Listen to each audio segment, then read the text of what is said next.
this voice. This dude is a wiener and he gets the wiener's voice. He's on a different part of this pad. We're just gonna hustle here. I swear to God, if you come back around again. Okay, we're good. All right. Asshole. Okay, so there's nothing in the bushes, so we can just kind of carry on here. This is fine. Oh no.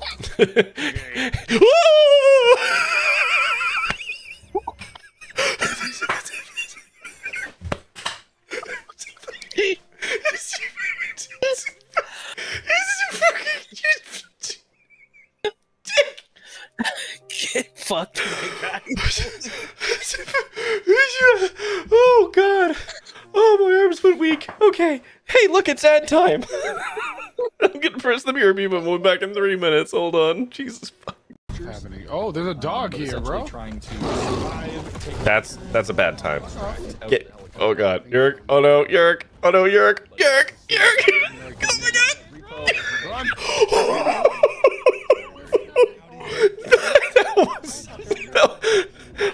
I'm going to make a clip of that for Yerg. Because I watched that. My newfound arrogance, I'm going to try and scale this whole wall. It's not going to work. Come on. Come on. Oh, come on. What the hell am I supposed to do here? I'm going to try looking at this from the other side real quick. Okay, is this the ass end of that canyon? It is, yes. Okay. Maybe this is how I was supposed to do it. Oh, woo!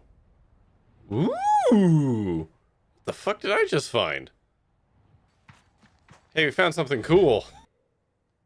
That's a fishing boat, isn't it? No. No way. Mother.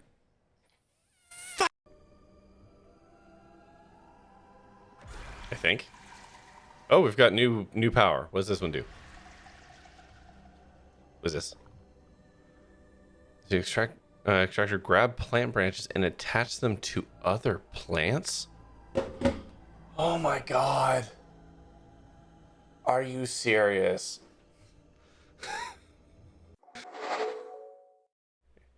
And it was at that point that I knew I no longer liked Ultros. Oh. Hi, hello, welcome, good evening. How's it going? Oh, goodness. Whew.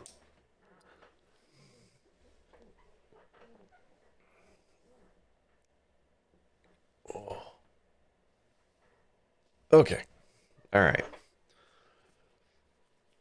Hi, hello, welcome, good evening. How's it going? We are back playing. All right, Mike, settle down. We are back playing more Scarlet Hollow tonight. Hi, Mama. Congrats on getting your first. Enjoy your fish. Your legally distinct Finnish fish. Congratulations. Yeah, we were playing more Scarlet Hollow tonight. This is going to be the other save that I have going, which is with the Mystic and talks to animals traits. And we've chosen some pretty significant different choices in this save compared to the other one. One, I don't think Stella's going to disappear on us because I definitely started a romance with her. So she's probably not going to be fucking insane like she was yesterday. Also, I gotta just do a thing I forgot.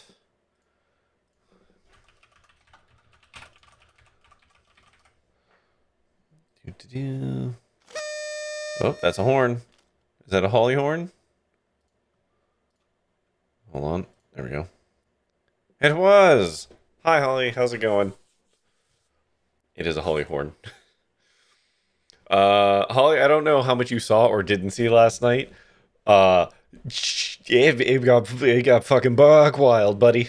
it got weird. It got weird and uncomfortable. Um, and some of the people who were watching last night who have played through the game a lot more than me were baffled by what happened because, as we learned, episode 5 isn't as long as I thought it was going to be. And that's because it's actually like 800 miles wide because all of the decisions you have made from the first game to now branch everything out in some absolutely insane ways.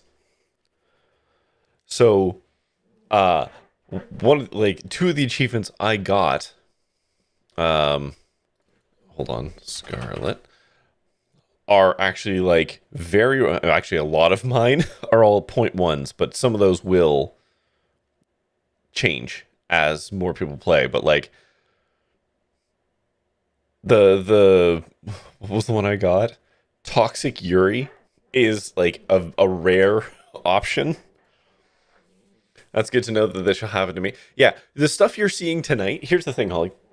The stuff you're seeing tonight, you might not ever run into on your playthrough. It's weird because in a way, if you watch tonight, you will have spoilers. But at the same time, maybe not. Because so much can change that at this point there's massive divergence in the progress of the story. So yeah, I don't know. I'm really looking forward to tonight because Mystic really runs you up against Sybil in some very interesting ways, and I'm real curious to see how that conversation goes. Assuming I even have that conversation. I don't know. And I really want to talk to the possums. I want to know what they know. But yeah, I'm very excited to get into this. We are gonna skip the extended recap because we went through the recap yesterday and it took like 50 minutes to get through it. But we will look at my decision tree. I am playing my second save tonight. I'm playing different save tonight. I will review the decisions I made just at like through the point form list, which will take significantly less time, and also should be enough to jog my memory as to what the fuck I did in this other save. So yeah, that's what we're doing. So spoiler warning, content warning, warnings. Buckle up, because I legitimately don't know what we're gonna run into tonight. I don't even think I stayed the night in my second save. I think I stayed with Stella.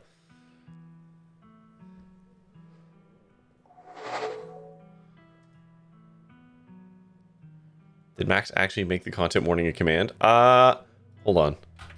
I used to have a content warning command.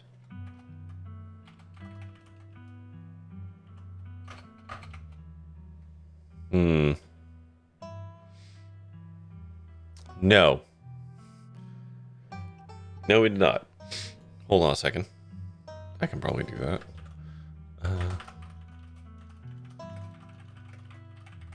Hold on.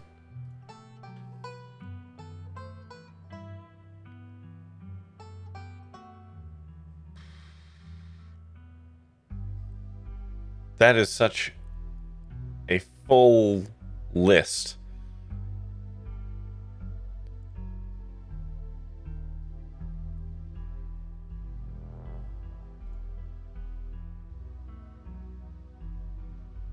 I don't know how he got the truncated list. It's a huge list. Yeah. I went to the site to look and it's even longer than what was posted. Yeah. I don't know where Max got like the kind of summarized version of it. Like, there's so much here. I mean, there's overlap. But like, oh boy, it's a lot. Well, really, there's actually in episode 5, one section is unwanted sexual advantages or advances, which, yikes. Yikes. Okay. In any case, okay. Oh yeah, we're core animal in this one. Oh, actually, hold on. 053. Yeah, okay. We're continuing. No, we're not going to recap. We're just going to go like this. So, refuse boiled peanuts from a strange man on the bus. Oh yeah, in the first save, we were offering boiled peanuts to everybody. I can't help but notice I was not given the opportunity to continue doing that at this point. Oh yeah, the possum's named Dustin. Ah, shit, I guess I took T, because I can't remember Kanika again. Duke died.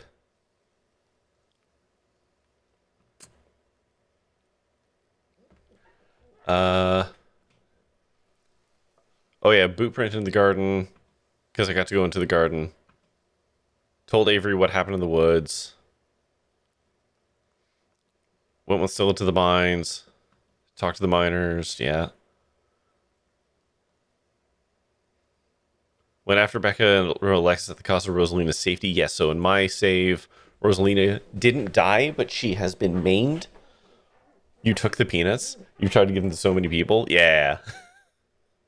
It's very funny. I'm not telling you how to play your game, but offering the peanuts to everybody is very funny. Categorically hilarious. And I will not elaborate on that. Admiral voting for Little Rocket Lab. Boop.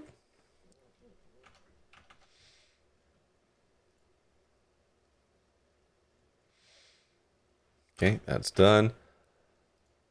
Let's see. Met Janie, the pastor's wife.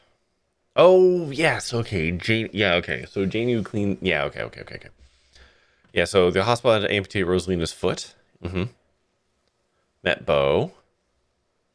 Went to the library, yeah. We met the mayor. Met and talked to the mayor. The dog. Yeah, we found out that the pastor can talk to animals too.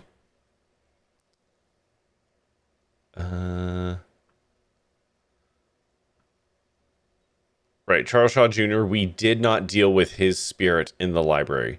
So this one was, instead of taking the deal, we kind of told him to shove it.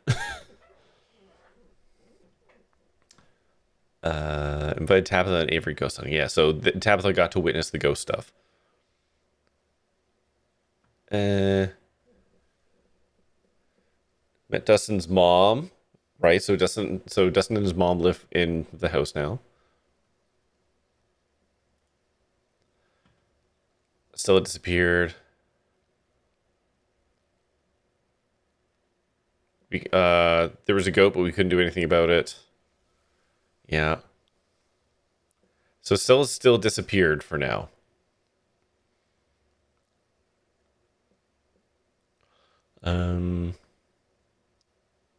Talk to the pastor again.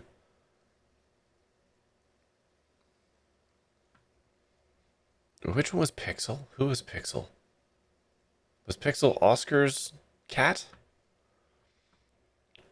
The miners are striking. Told people to join the strike.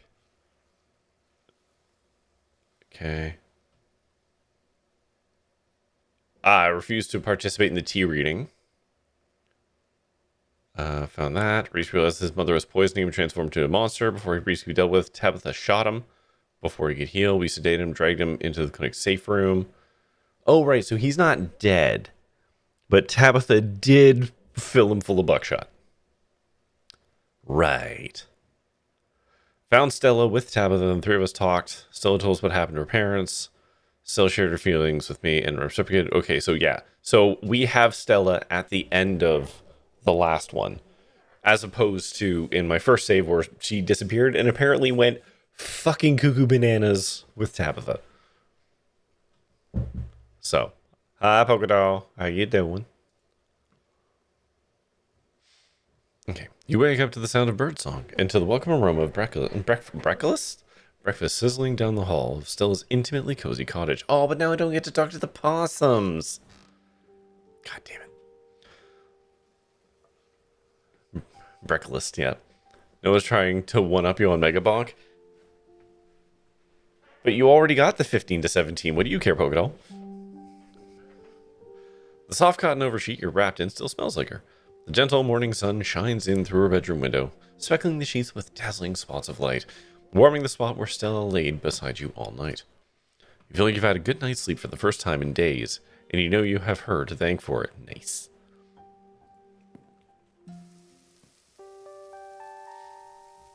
The more achievements I get, the more attractive I feel I'll become. Oh, fuck, right, Gretchen. What was Gretchen? Gretchen was like a Southern Belle voice, right? Yes. Well, if it isn't Stella's little overnight guest. So happy that she finally seems to be adding a third member to our little pack of two. Though I hope you know you'll need to make space for little old me in that bed if you intend to spend any more of your evenings here. We come as a pair, she and I. Oh, incredible.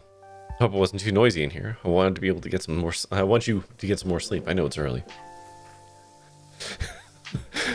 You gave Gretchen a Southern Belle voice? Yeah, because she is a Southern Belle of a character. The more you talk to Gretchen, the more obvious that will become. She says shit along the lines of "I do declare," like she is absolutely like an old Southern lady. But what's weird is I gave her that voice and then discovered as I talked to her, it's like, oh, she absolutely is this character. This is wild. So it can't be too bad to wake up to somebody making pancakes for you, even if it is at the crack of dawn. Morning kiss. Morning kiss. Smoochy, smoochy, smooch. Take a step forward, leaning in close. You can still feel Stella's smile broaden as you plant a gentle kiss on her cheek. Aw, Cranimal, you can do better than that. Hell yeah.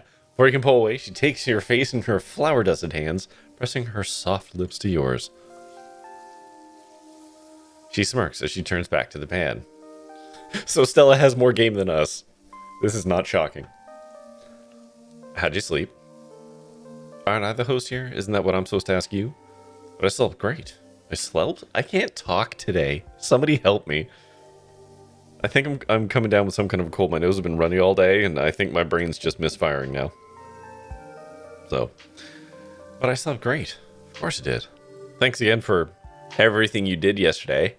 Yeah. Yeah. You have no idea how light I feel right now. Well, that's weird, because I definitely gave you an extra lime. I mean, how's breakfast? Let's see. It's nice to wake up here knowing your face will be the first thing I see. Made pancakes.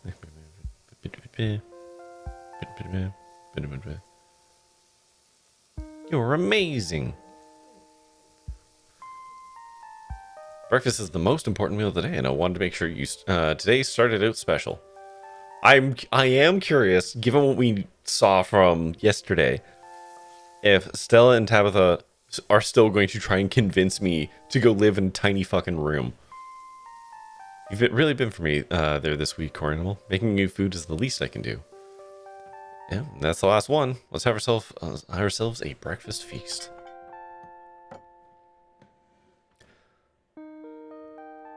What's interesting is in this, she looks different here than she does in earlier episodes, and I am legitimately curious if Abby purposefully drew her more attractive if you go down this, like, go down a relationship with her. Hi, Max. Lurking for a bit when we wrap up some tidying? Hey, no problem. Stella motions with a pancake-laden plate towards the table. You take a seat.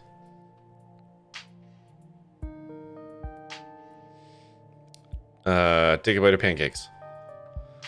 You take a multi-layered bite of Stella's pancakes. They're incredible. A perfectly crispy crust with a light and fluffy interior, still steaming from the heat of the pan, with a generous pour of maple syrup adding a flavorful sweetness. A rich, buttery aftertaste lingers on your palate. And the pancakes are good too. A stack of these, made with love by someone who cares about you, is the perfect way to start your day. Should we talk about Reese? Stella seems to choke slightly on her bite of food. Oh. I don't know what there is to talk about. I guess I'm just sorry I wasn't there to stop all that from happening, but it's too late to fix it now. Stella quietly stares down at her pancakes. We should tell Kanika. Oh! Ooh! Interesting. Hold on. This still does that, but I know Kanika. So I must not have gotten fully Sibyled. Interesting. We should tell Kanika, right? You three being best friends and all? Stella's brow briefly knits in confusion. She stares distantly, as if trying to remember something. She shakes her head, finally snapping back into the... Oh, but you don't remember Kanika. Yeah, exactly, you know. Right. Sorry. I blanked for a second. Must have forgotten she moved back. You want to tell her on your own, I won't stop you, but it's kind of your story to tell. You forgot she moved back. We saw her every day this week, except yesterday. Right. Fuck. This is so cool. I like how I have memory of her, so I have not bought into Sybil's whole thing. That's very interesting. I'm very curious to see how that's going to factor into things.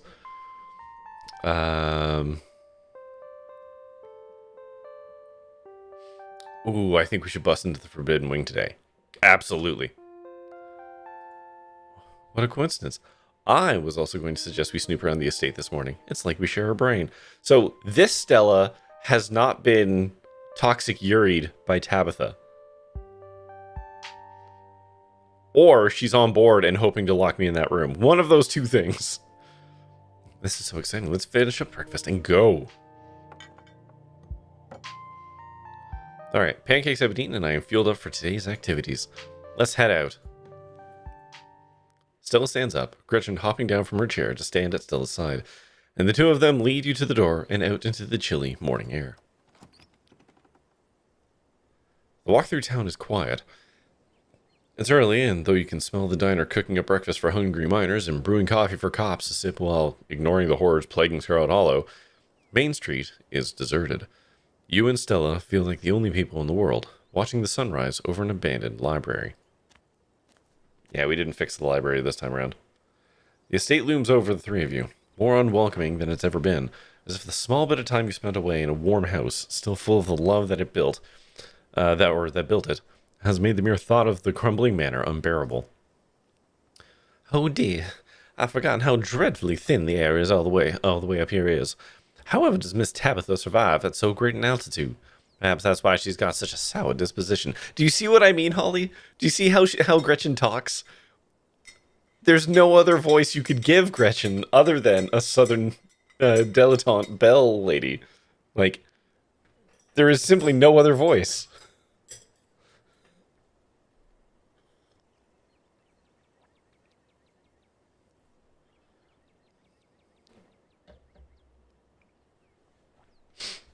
Wow. I can barely remember the last time I made my way up that hill. Perline didn't exactly make it easy for me to see Tabitha, so we usually hung out anywhere else we could think of. When I go through and have animals speak, it's the only thing I'm going to hear. You're welcome. You'll be hearing it correctly. Your aunt had a tendency to shoot first and ask questions later, so I figured it was best not to risk winding up at the business end of her shotgun. You only make that mistake once. I know one. It's sad to see how much worse it's gotten. Streakin. That cliff used to be a lot further away from the house, but it claimed a lot of ground. The place looks like it could fall any day now. It used to be such a beautiful house.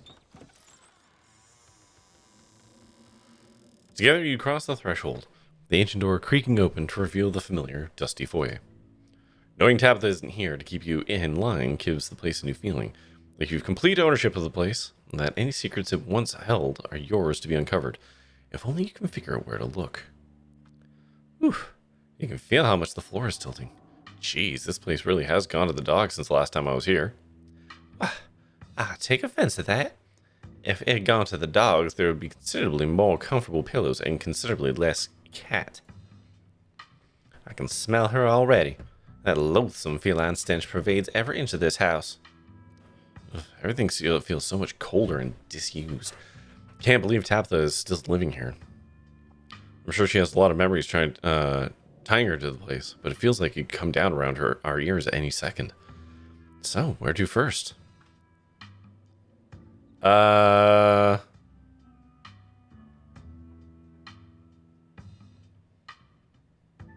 mean, maybe the bedroom? Let's go to my bedroom first. Ooh, got something up there you want to show me? Stella gives you a flirtatious wink. Lead the way. The two of you make your way up to the rickety stairs into the guest bedroom. Oh, yeah, she was French. Diable! Oh, sorry, Frau. So we meet again, Frau. Oh, why? It has been ever so long. I'm sure you've missed me terribly. If only it was the grave where you belong, I could spit upon it. You'll have to wait a while to indulge that pleasure, my dear feline friend. There you go, growling and hissing at each other, like always. Gretchen usually gets along really well with cats. I guess Frau is just too much of a capital C cat. Well, I am loath to be part of this lovely warm spot I have made on the empty sheets. I cannot stomach your foul doggy stench any longer. Frau leaps from her spot on the bed, launching into the hallway and galloping down the stairs.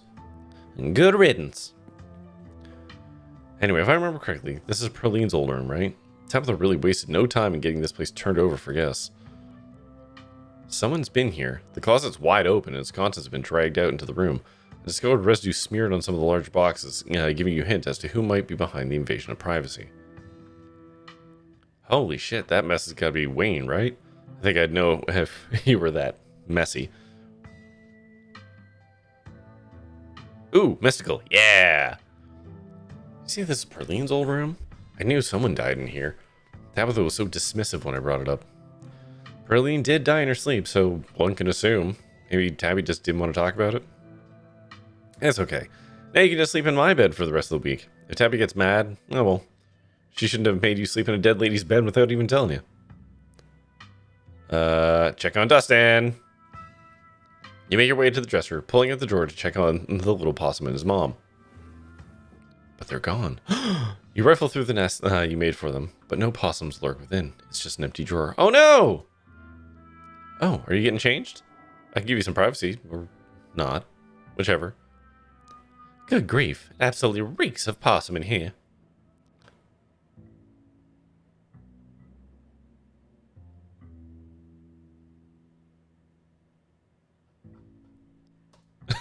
Dustin is missing. Something has happened to my dear possum friend Dustin. Huh? You have a little possum friend named Dustin who lives in your drawers? The drawers next to where you sleep?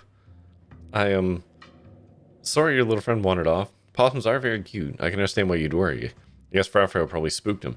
But he's a wild animal, so he'll be fine on his own. And I'm glad you took that shower at my place. You slide the drawer shut.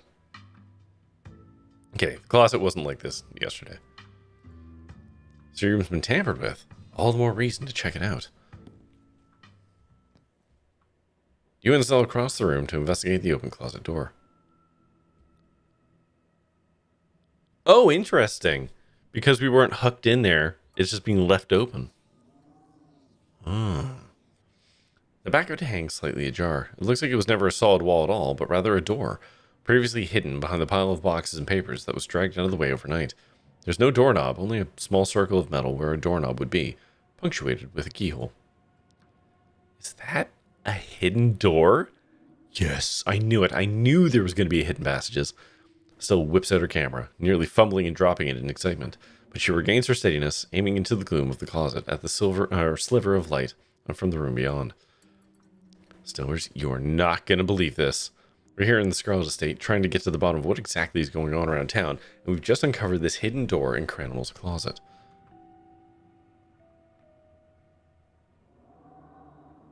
Don't you think she's going to get mad? That's the nature of journalism. I take risks to get information out into the world, whether that's the risk of bodily harm or legal consequences for sneaking into my friend's old house. If we don't find anything, I don't post anything. But if we do find something, and it blows your dark, possibly incriminating family secrets wide open, well, I guess that's a problem for future Stella to figure out. Alright, I think Wayne's behind this. Does that mean Wayne knows about the layout of the Scarlet Estate? You know, I'm really starting to wonder what he has to do with all this. I don't like how close he seems to think he is with you, but maybe he knows what's going on.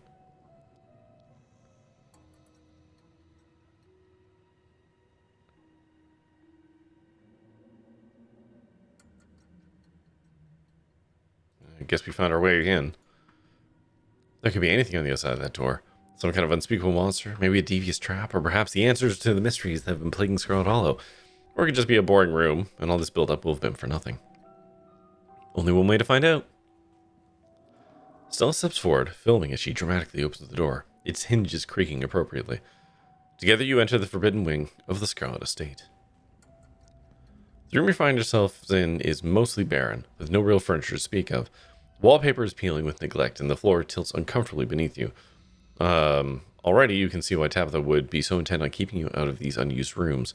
This doesn't feel like a place for humans anymore. Stella continues forward excitedly, camera held up to catch every detail. You follow her into the hallway beyond the small, forgotten room. Wow, an exclusive look at the ruins of Scarlet Estate. Even if we don't find anything supernatural in here, this is really great stuff. Oh, Stella, it's a miracle we've survived so long. This place, the place you drag me to sometimes, my goodness gracious. Before you is a long hallway. Dust dances in the weak sunlight, beaming in through cracked glass.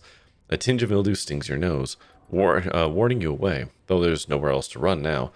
Ornate entryway, its door long gone, breaks the monotony of the faded wallpaper, and a staircase looms at the far end. Oh, these are fresh prints. Thank you for being street smart for me, Stella.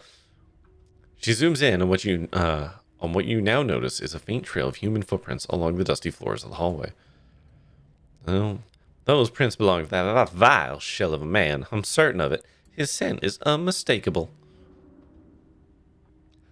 Looks like our friend's been doing some exploring of his own.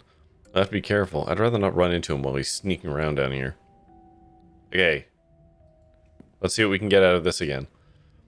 You both make your way into the dark hallway into the middle of the corridor. It seems like some kind of entertainment room. You expect... Yeah, sure, we did this. Yep. Large painting on the wall. We don't notice the, or I don't notice the bookshelf.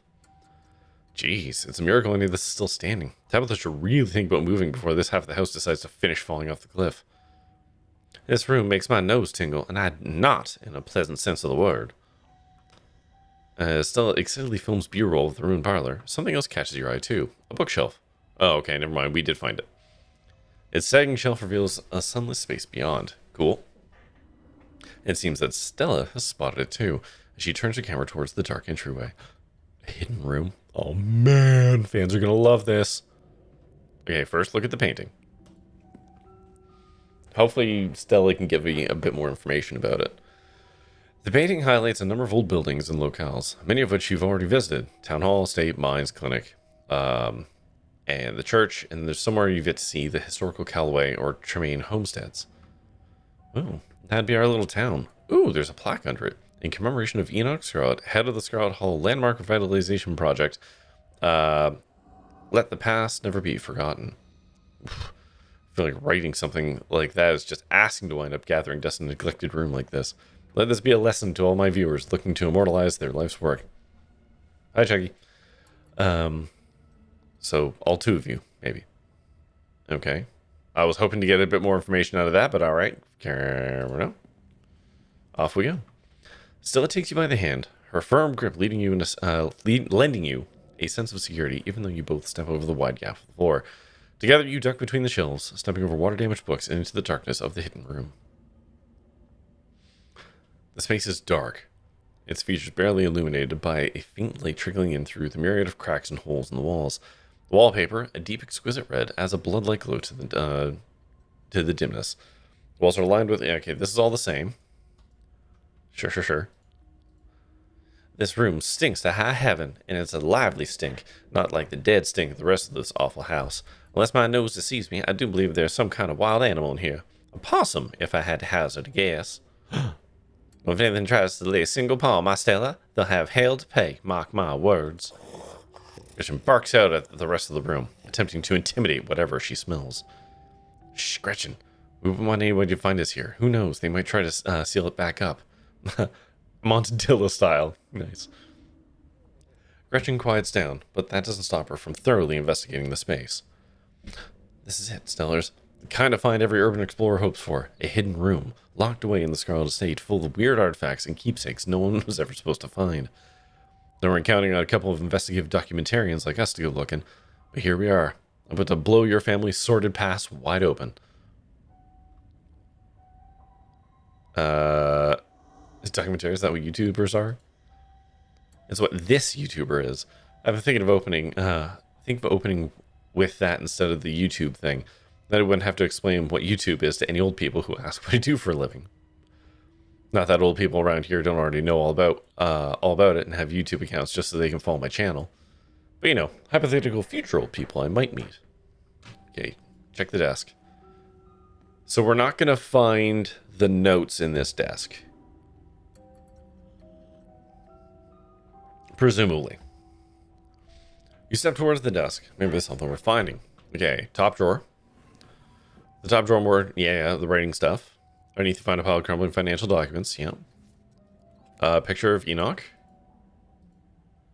Yeah, I've seen that before. That's a picture of, oh, Theodore. Sorry, not the Enoch, Theodore. They put it in the local history books. That's your great-great-uncle or something. The one who died in the collapse. Okay, tell Stella about the vision. I had a vision about him yesterday. No way. Enoch said he was working with a witch and that she'd be able to help him fix things, but this was in the hospital after the collapse.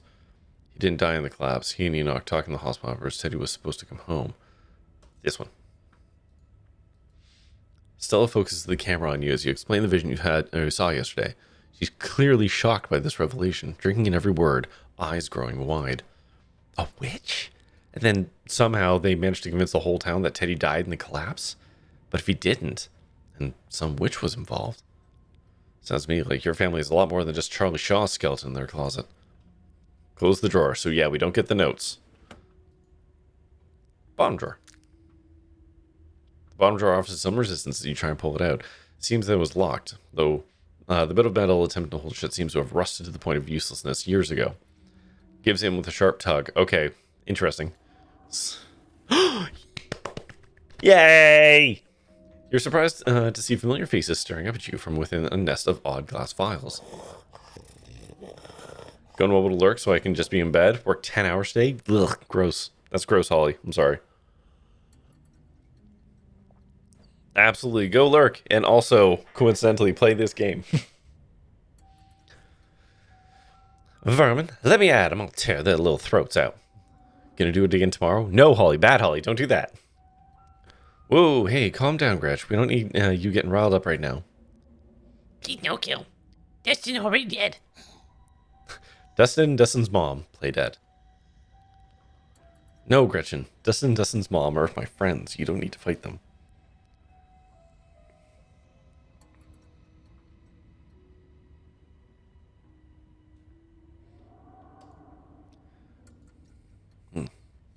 Dustin?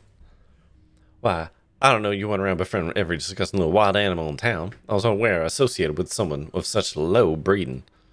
Though, I suppose I could learn something from you. It could reflect well on me to choose to mingle with the occasional riffraff.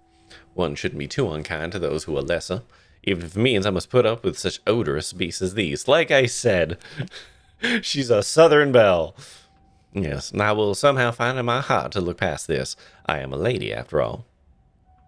As the barking stops, Dustin stirs, life returning to his tiny body, though his mom remains in her half-dead state. That's right. Dustin, human friends. And human big and strong. Protect Dustin from ugly dog. Okay, how'd you get here, Dustin? Other human come in your room. Scary human. It scared Dustin and Dustin mom. Other human did much moving around. Dustin afraid that Dustin would be moved too. And maybe Dustin would be eaten by scary human. But Dustin know about many places to hide. So Dustin and Dustin mom come here. Any secrets in here, man? Secrets? Does not know about many secrets. Aggression just like her present. Oh, is there a State of the Union going on right now? Cool. I wonder what ridiculous out-of-pocket bullshit that man is gonna spout.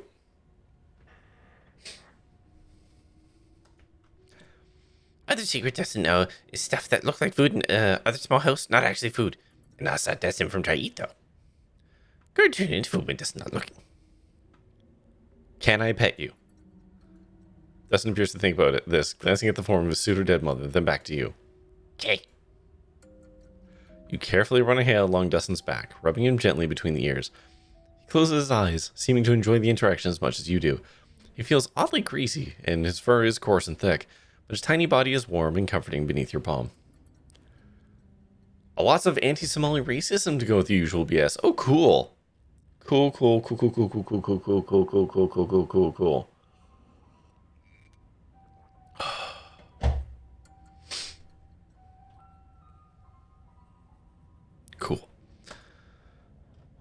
What a fuckwit. Aw, how sweet. I'll edit that part of the video. We don't need commenters starting any fights about petting wild animals. They wouldn't understand that you have some otherworldly bond with every animal you meet. Though, maybe exploring that could make for an interesting new series. You gonna come back to live in my room? It's just Dustin's house on weekend. But Dustin can wait for next weekend. Can I have some of those bottles, man? Dustin glances down at the vials under him and his death-feigning mom. He takes a moment before responding, clearly thinking long and hard about it. Okay. Weird egg's not as warm as nice clothes human give Dustin anyway. You slide a number of vials out from beneath Dustin and his mom, who is still stiff as a board. A tiny trickle of drool leaks from the corner of her mouth, leaving a damp trail along the width of them. Bye, Dustin. Bye, Dustin's mom. Okay. You close the door, returning Dustin and Dustin's mom to their hideaway before returning to Stella with your haul of glass vials. Dustin's mom. Dustin and Lucky humans have rare good nature. Lucky human reigning hell beast. Dustin almost died like siblings.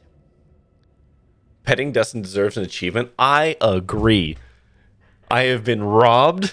I have done well to befriend beautiful Dustin. All right, let's see what we got going on with these bad boys. You can do the honors while I hold the camera. Open them. You reach for one of them, but hesitate before opening it. This is a fragile thing, and it hums with a strange energy.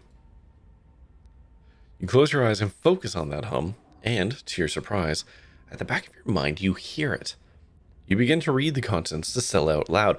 Ooh, we get to have more of the notes because they aren't going to dissolve on our hands. To Miss Maeve, I know it has been several years since my last visit, but I do hope you remember the young lad who used to find himself at your doorstep more than you probably would have liked. Write you now with the utmost urgency. Whoa, how are you doing that? Stella focuses the camera on you as you continue to read. Oh, this is like a whole fucking missive.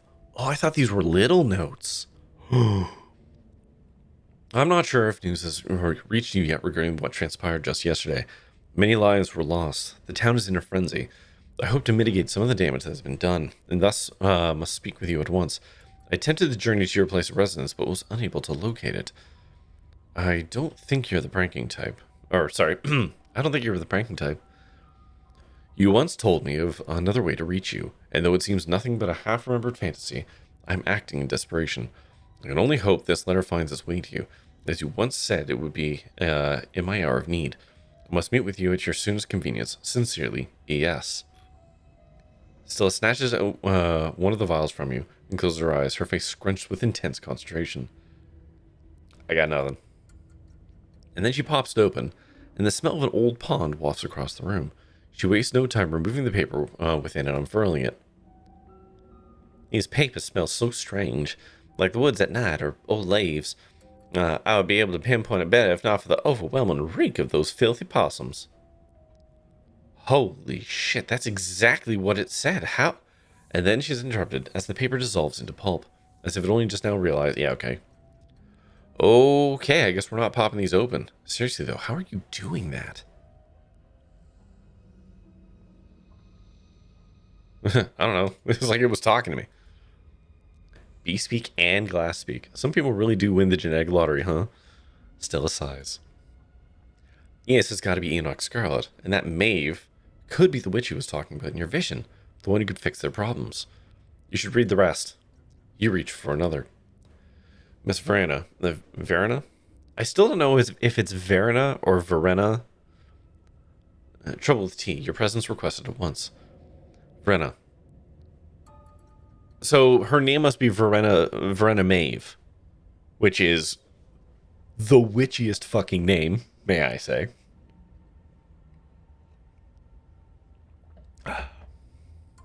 Also, hi Just Righto. Hi Elijah.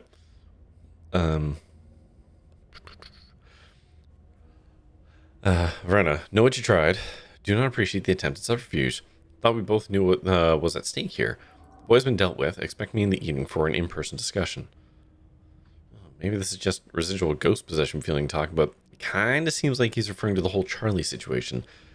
The boy being dealt with. That would mean Enoch had something to do with what happened to poor Charlie, even if it was just telling Edwardine to do it. Stella gets a distant look in her eye for a moment. She stares off into the dark as if watching some vision play out, but she quickly snaps back to reality. Oh, there goes gravity.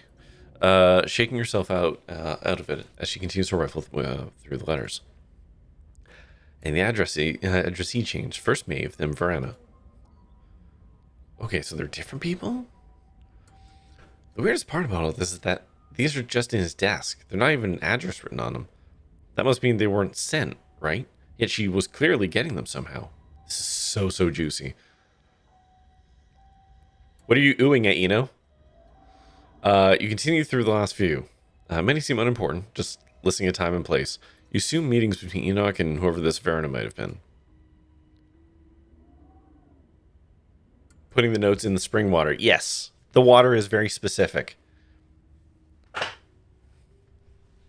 I had noticed that too, and the dog made mention that, like, if we were to give Gretchen one of these not in the house, she might be able to track her down. Right? Which I think is interesting. Okay. Step away from the desk.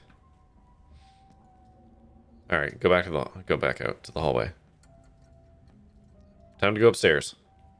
We should be able to move those boxes out of... Oh, yeah, we should be able to move these boxes out of the way and check this room too. We couldn't do that before. But I figured... I didn't say it yesterday, but I did figure that them being in jars of water was their method of communication. Like, I put that together after what's his face, Julius, was that his name, mentioned that, like, talking to the witch happens through the tap. You find yourself on the third floor of the estate for the first time. As you take in your surroundings, Stella slowly pans the camera down the length of the hall, working to build dread and tension for her future viewers. She clears her throat again, resuming her narration in a charmingly professional hosting voice. Clearly, Coranimo and I are not the only people who have passed through this supposedly forbidden wing. Who knows? We might end up running into somebody else sneaking around in here. If you're watching this as found footage after the two of us went missing, now you know where to start looking for our bodies. She drops the camera after her morbid joke, her voice returning to its usual casual cadence. Well, looks like the footprints go all the way down to the hallway into that far door. Move boxes. I'm very curious about this room. The boxes slide out of the way with a bit of elbow grease. You push past them into the room beyond. Yeah, we're not aged in this one. We're still young and virile.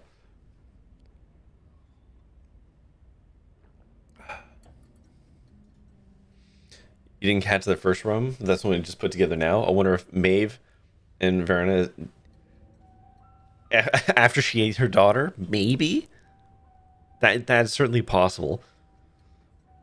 I was so fixated on the footprints, I didn't even realize there was a room here. That probably means it has some really good stuff. The kind of stuff people put away hoping nobody will ever find it. The kind of stuff that makes for a great video.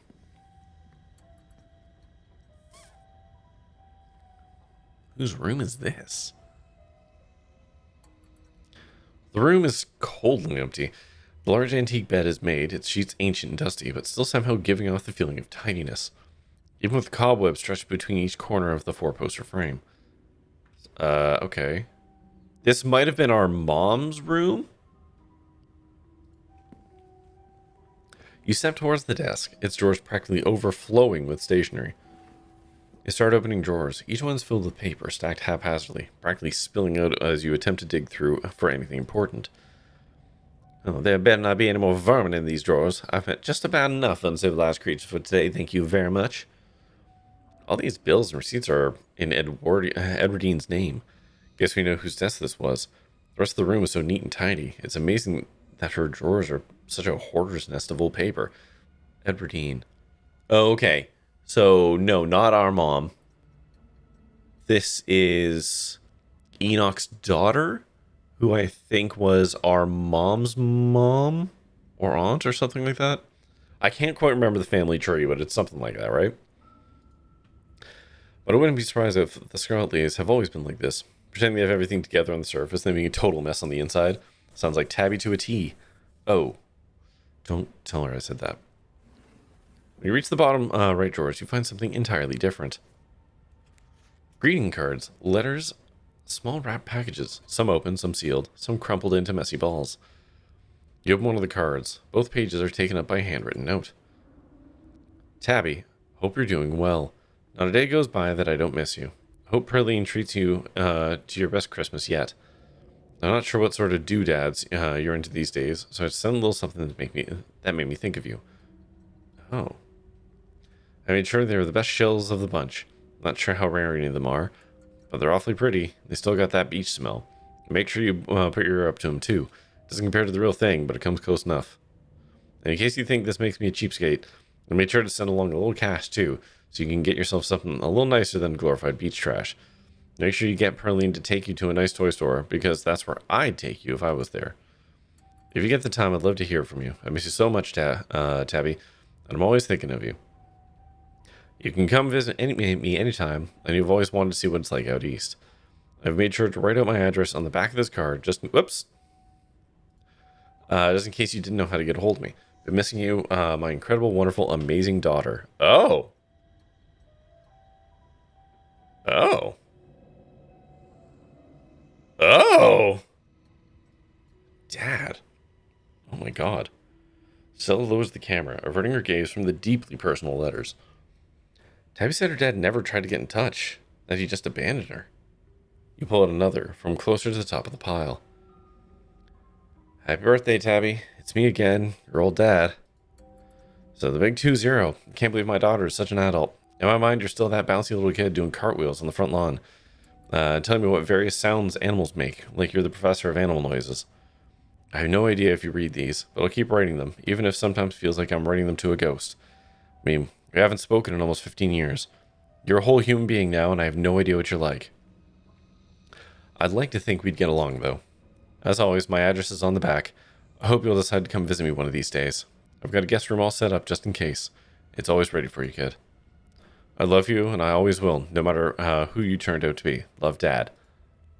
Oh my god. So Perline didn't give Tabby any of the notes from her dad. Fuck, that's tragic. How old is Tabby now? I think in her 30s.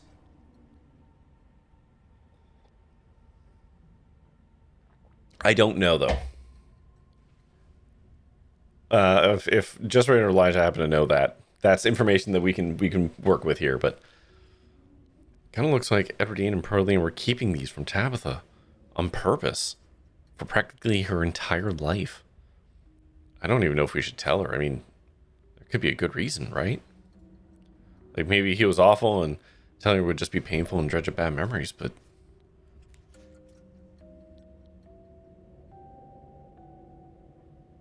so maybe Dad is dead by now, but not necessarily. Yeah.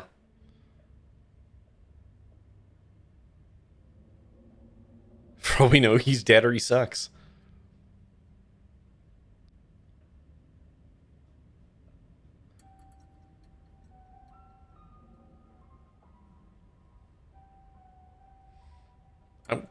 This run, we are kind to Tabitha.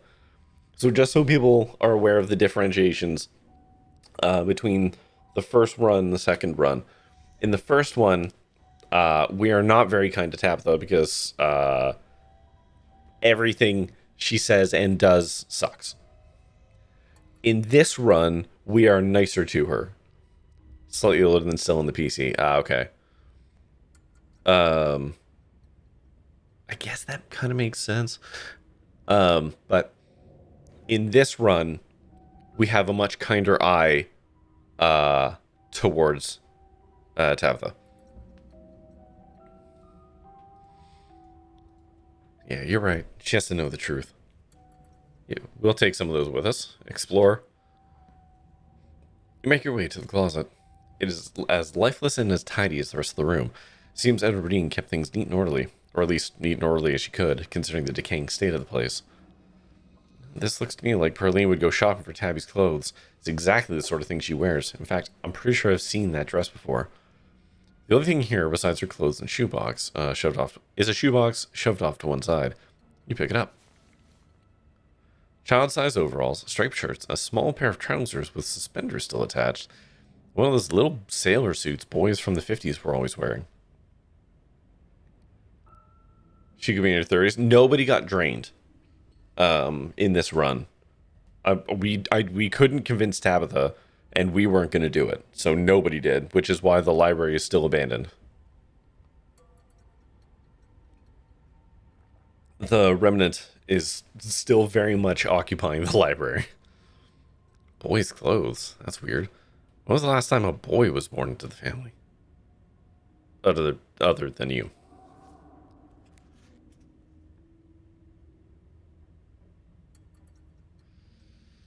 When you pull out the last shirt, a note is revealed, tucked away in the bottom of the box in a protective plastic sleeve.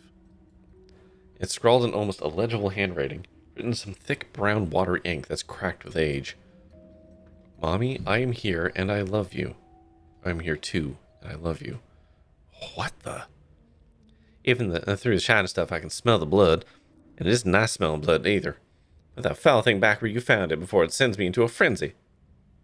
It's okay, Gretchen, you don't have to squirm so much. It's just paper. Really, really creepy paper. Still zooms in on the unsettling note, making sure the camera takes in every detail. Okay, I got the footage I need. You should put that back before you get a curse from it or something. So those are going to be... Presumably that's Wayne, right? Or whoever Wayne happens to be. The boy who was locked in the room. You drop the note back in the box, once again covering it with the clothes. Folks, what you just saw was found in the bottom of a box of boys' clothes hidden away in Edwardine Scarlet's closet. The only children she supposedly ever had were 2 girls. This mystery is getting so thick it's gone from gumbo to gravy. Jesus Christ. Cell squeezes your arm. Yeah, hopefully that note hasn't cursed us both. And if it has, well, we can add it to the pile. Because with everything we've seen lately, we're probably carrying a few already. Now you're picturing Creepy Dead Miner little sailor suit, still with his veil. Is the veil over the hat, or is the hat over the veil? Okay, back to the hallway. Oh, there's an achievement for getting into that room. Approach window. Carefully approach the window at the far end of the hall. Sure as a cliff. Yep. Jesus. The hat needs to be on top. Okay, so now we're poking around this room again. Oh boy, we've got a haunted nursery, everybody. Check the bookshelf. Blah, blah, blah, blah. Lower shelves full of educational material. We did all this already. Read a few of the practice books. What to do. So we didn't get to see the drawings. And we're talking about going to the zoo. Yeah, Alexander Scarlet, yeah.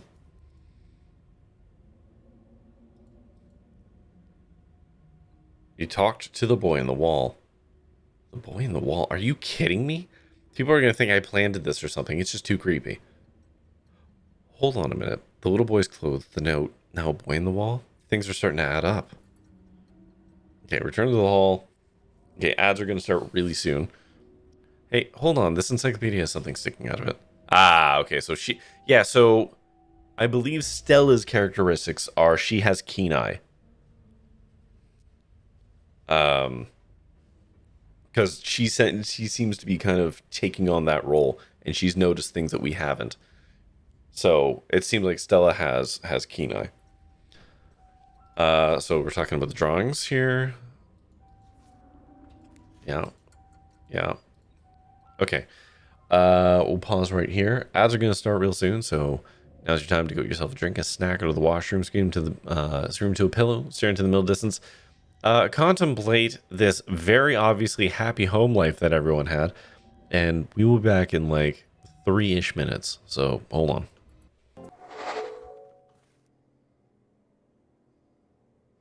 This is absolutely the cover of some nerd's fucking homebrew D&D campaign, right? Let thine arrow fly into my crystal eye. Jesus, yeah. Fantasy romance novel? Well, with that. Let thine arrow fly into my crystal eye. Jesus. That's horny. I mean, that's probably horny for someone. That's horny. That's vaguely horny / some weird math book from 1992. Shoot the painting. Oh, you know, a good choice. A good idea. Whoop. Fuck you. I didn't immediately think that. No, I thought I was just commenting on. I was still stuck on the like nerd horniness of the painting. I wasn't really thinking about it. I don't have the time. I do this. She was confident the man in black wouldn't spot her, but she'd need to remain perfectly still. And then your the radio slightest sound could give her away.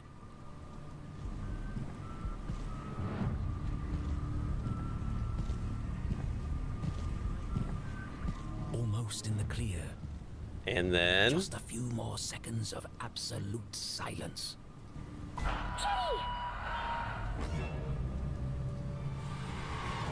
I just wanted to say, I think we had a really good breakthrough just now. Shut up! I can feel our friendship growing. I know it's a silly thing to say, but... I mean, you know it's coming. Like, we knew it was gonna happen, right?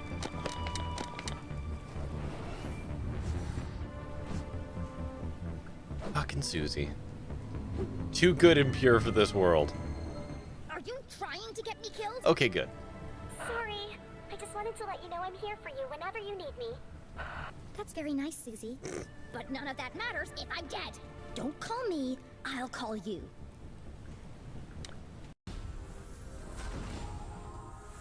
Let's see, unstable power core? Yeah.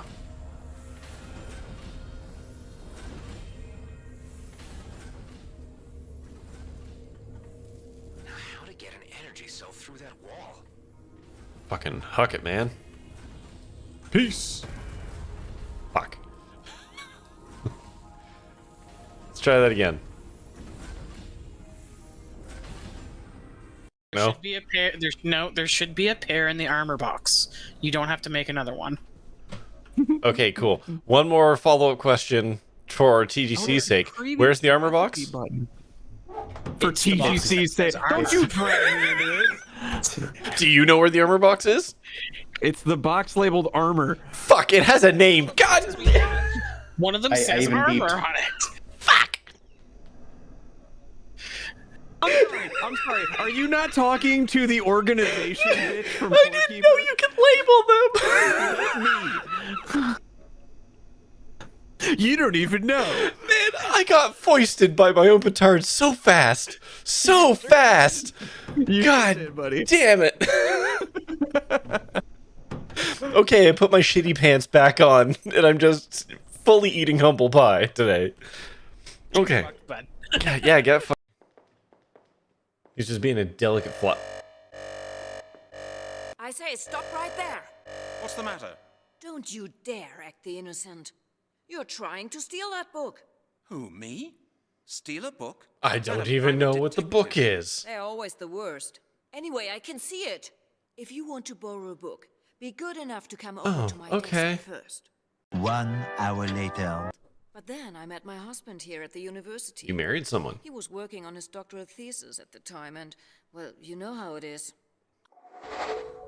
Alright, I apologize. I have to have a brief interlude here, because my dinner was not enough dinner. So I'm just going to very quickly eat. a leftover little piece of chicken from my fridge that I've microwaved and put hot sauce on. So, I'm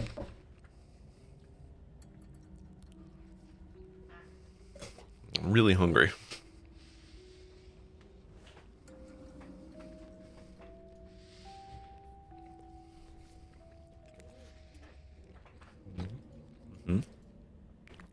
There he is again.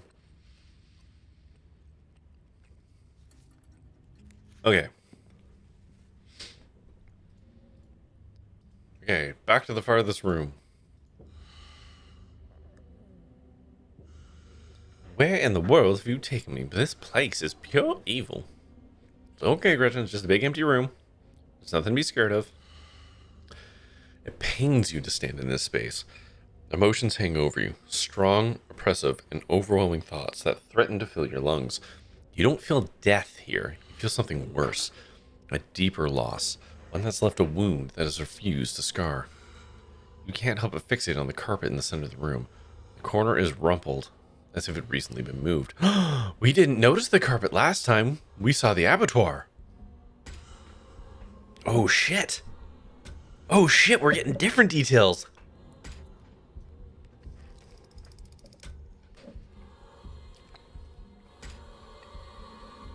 There's very obviously going to be a fucking summoning circle or whatever the fuck under this carpet.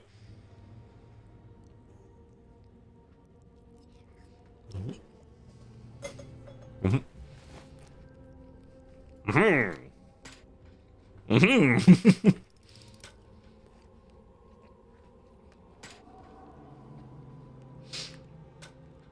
Mm-hmm. Mm-hmm. Mm-hmm.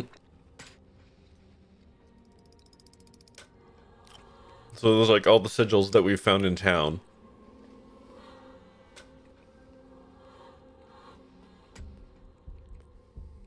Mm-hmm, mm-hmm, mm-hmm.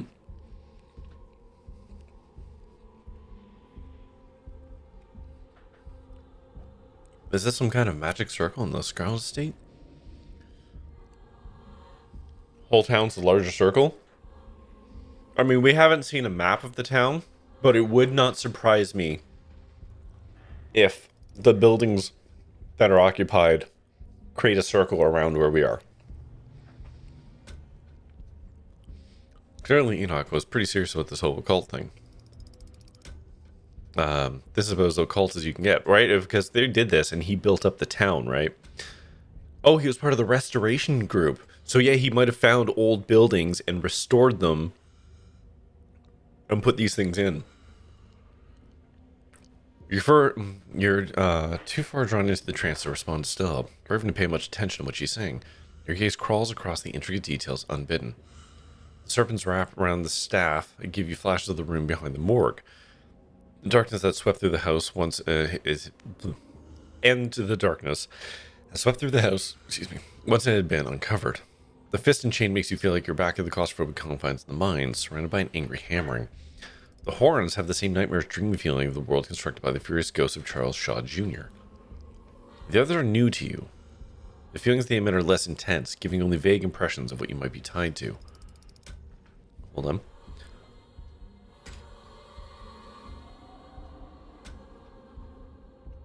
Golem feels the mewling of fresh souls slithering out from the womb and desperate to be fed.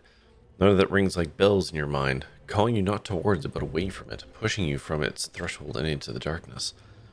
But the central symbol is the strongest of all. It echoes out across the room, a vast ego proclaiming its dominance. You okay? Oh, no. Did the circle do something to you? Talk to me, Caranimal. Snap out of it. Hold on, gotta blow my nose.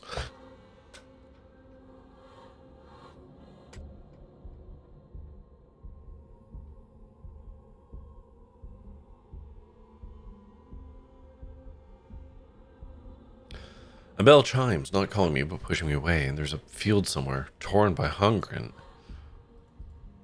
Hey, come on, stay with me. Let's get you out of this room.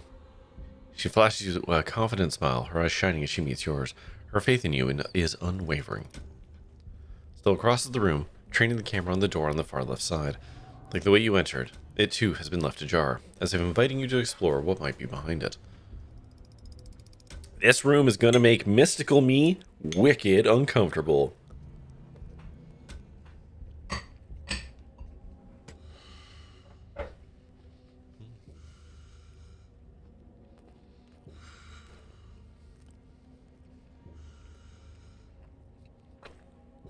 That piece of chicken was too big. I should have tore it up a little bit. I'm sorry.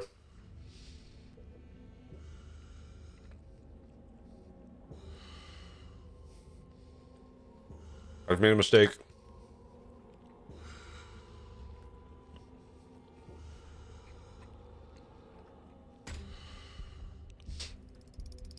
The doors to this room seem like they would have been almost totally invisible if they hadn't been left open.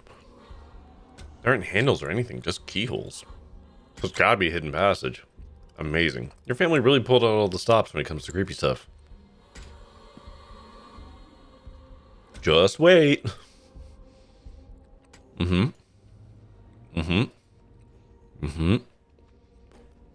Holy shit.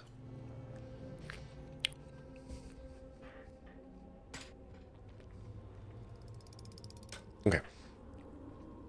My goodness gracious. I simply won't step another foot further. As much as I feel I should always be at my dear Stella's side, there's one place I dare not go. It's simply too dreadful. Gretchen's whining reaches a fever pitch. Jeez. Okay, I get it. Get it. Scary room is too scary for the little dog like you. You don't have to go in, just don't go running off anywhere. See how the edge of the door's all messed up? Looks to me like something didn't want to get put back in there. Before you can stop her, Stella steps into the little room, her camera drinking in every detail. Oh my god. You step forward to join her, Gretchen remaining rooted to the floor outside. This was a prison cell. Yeah, we read all this. Yep.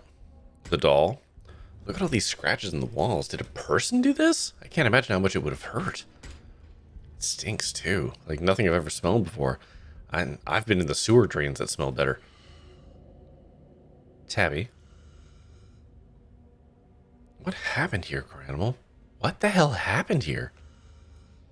The pain radiating from these walls howls through your mind. Whatever lived here lived in constant torment. But the etchings on the walls are more than just evidence of suffering that went on here. Whatever was trapped in these walls was trying to send a message to you or to anyone who might happen across it. Your eyes are drawn to the massive almost ladders dug deep into the brick as this cell's prisoner can manage. It almost looks like a word, though none of the lines meet up, causing you to constantly doubt whether the letters at all are just lines that fool the eye into imagining shapes that aren't there. Your stomach clenches with nausea as you run your eyes along the deep furrows in the wall. Whatever was in here wanted these words to be known. So you do your best to store them away, trying to burn the image of them into your mind, carved deep into the wall, bloody against the filthy brick. Okay, so we might find out what this says later. I like how we can do Jesus Christ again. That doll used to be in my closet. I hate that thing. Stella walks over to the doll and examines it. Property of Alexandra. Kids always talked about how she went missing. It's one of our town's urban legends. I wonder if they ever found her body. Maybe there wasn't a body to find. Yeah, what about the boy on the wall? And then Alexandra. This doesn't all feel like old skeletons in the closet either. It smells too fresh, and some of those locks on the door are modern. Still lets the statement hang in the air. I just hope Tabitha didn't know about all this. To think it's possible that the whole time we knew each other, all those nights we stayed up late talking, she might have known this existed. Oh, no, she didn't know. She wouldn't have let something like this happen. Oh, Stella. This Stella is so much more balanced than first save Stella.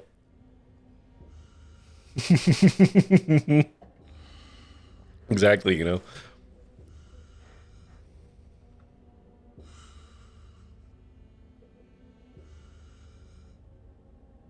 Do you think Tabitha New? I don't know. I'm not sure I want to think about that. You and Stella are entered by a sound wrapping around you. Music. The tinkling of piano keys played by a clumsy hand. Yeah, okay. You hear the creepy music, right? Stella seems uncharacteristically shaken. She clutches at your arm, the camera trembling in her hand. Oh, God, someone else is in here. You know who you'll find if you choose to follow the tune. It's an invitation. Wayne's blackened fingers sending out a message across the quiet house.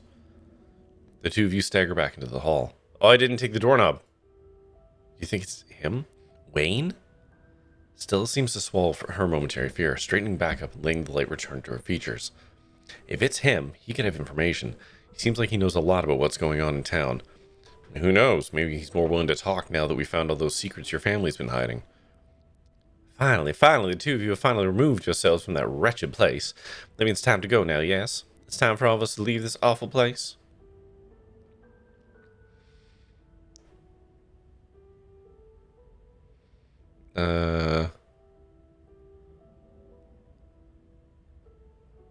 Okay, so we're not getting the doorknob, which is interesting.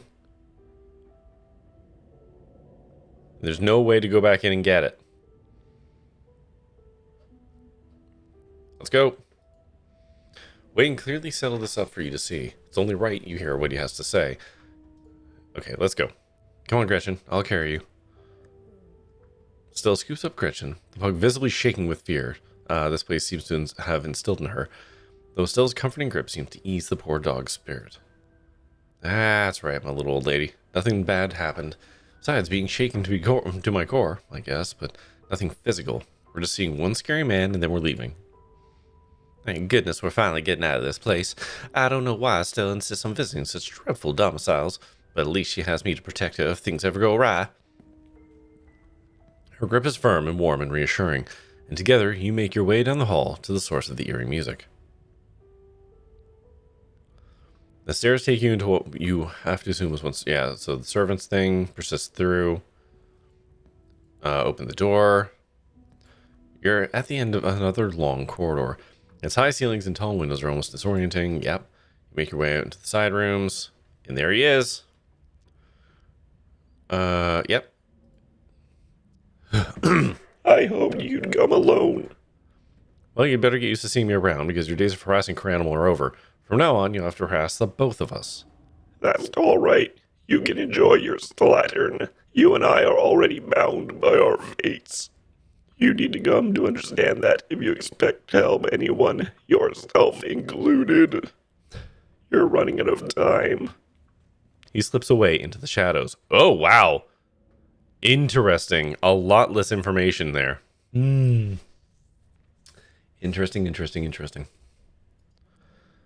What did he just call me? Whatever. Let's just leave, yeah? Now I think if we've seen enough. And the floor down here feels like it could give away and throw us down the cliff at any second. The warmth you and Stella shared last night seems to fall apart in the fresh air. Shaken by the unearthed secrets of your family's past, a tense silence holds between the two of you, as your mind does its best to grapple with what you found. What a relief we're finally out of that awful place. It's not fit for humans anymore, and it's certainly not fit for dogs. I'd say it's best left to the wretched little things like rats and possums. Only God's least favorite creatures should be subjected to so much mold. The cell, the doll, Enoch's occult sanctuary, the boy in the wall, and it's out of the outfits in Edwardine's closet. Is it possible your cousin has known about all of this? Your eyes dart back up to Stella. Her gaze is fixed on some non-existent point far off in the distance. You can only try to imagine what she might be thinking. Maybe she feels you're connected in some impossible way to what you've just discovered, like you carry whatever went on there in your blood. And Tabitha, who lived under the same roof as that cell her entire life. The silence feels like a terrible thing, like a detritus clogging the air, suffocating the fragile growth of a barely formed relationship. There's a feeling that the longer you wait to say something, anything, the more your tentative relationship will unravel second by second. So say something. Say anything. Just break this awful silence already.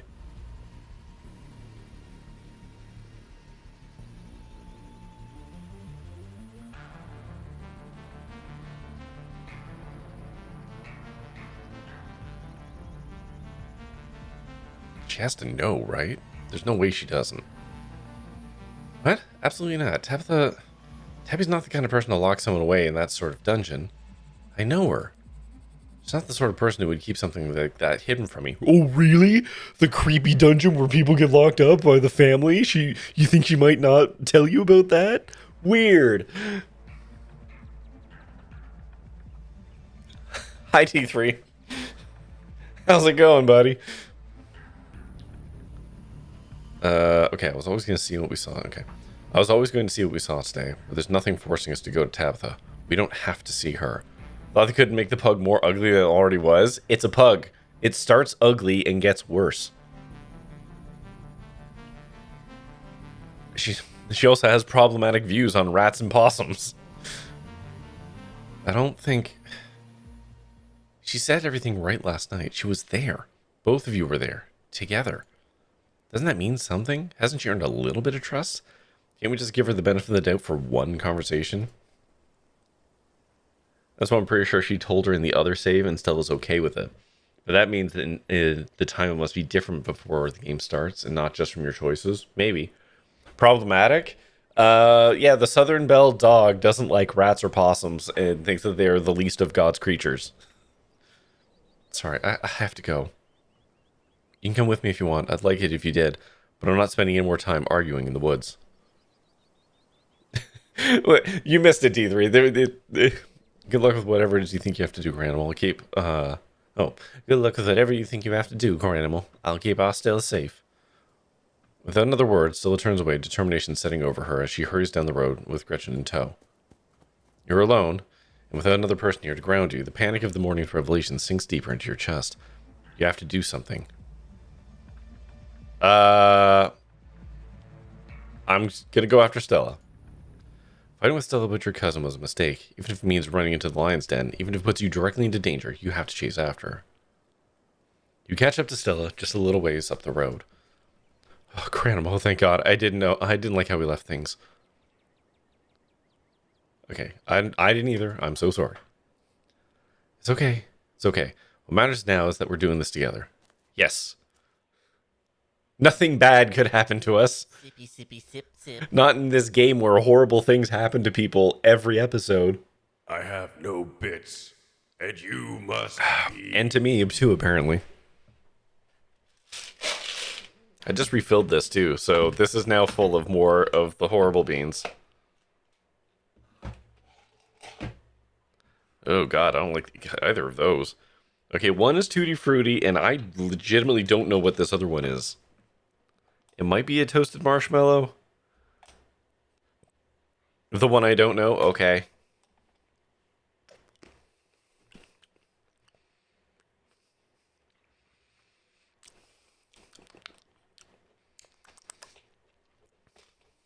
It's not good.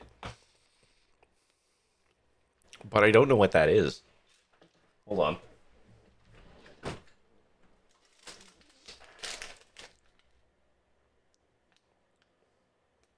Oh, was that supposed to be stink bug? Huh, that was a pretty weak stink bug. You and Stella continue onto the mines together. No picketers outside. Yeah, things are humming along. Alright, looks like the coast is completely clear. Like how sometimes it's toothpaste or cupcakes, and sometimes it's marshmallows or anus secretions. Yeah, and sometimes it's black licorice or burnt rubber. Sometimes it's pomegranate or old bandage. Hi, TGC.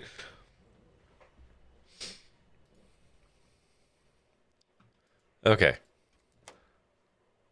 Okay, Stella just bursts into the trailer. Cool, cool, cool. Oh, polishing the gun still, though. Cool. Black licorice is delicious. We're going to have to agree to disagree on that, TGC. Respectfully, black licorice is the devil. Tabby. Stella, Granimal, what are you doing here? Why are you holding a shotgun? I clean it sometimes. Guns need that kind of thing, you know that. And this one's seen more action lately than usual. Needs some attention, that's all. I'd prefer a knock in the future. It's not safe for you to barge in unannounced, not with everything I have going on lately. If I'd been any jump here, I could have shot one of you. Think of that next time. Let's not do the small talk today, Tabby, please. Oh, man. Whew, this energy, though. Stella pulls up a chair, and the two of you sit down across from your increasingly anxious cousin. What's going on? Why are you being all serious? We just came from the Forbidden Wing, Tabby. Have you been there? What a dreadful place. You know, it says something about a lady, the way she manages her home. Stella's question is answered with silence. Your cousin's eyes dart away, unable to meet your gaze or Stella's, as she avoids the answer. Oh. That face gives I clean guns while talking to people energy. Uh-huh. That face, that's the face of somebody who's really thinking about that shotgun. Just really pondering it. You wouldn't believe what we found in there. The things your family hid from you.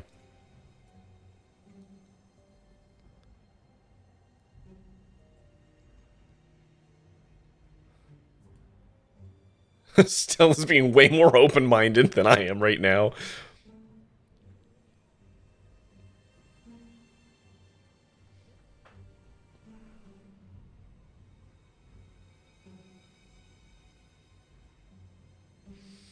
I do hope we get to circle back on this.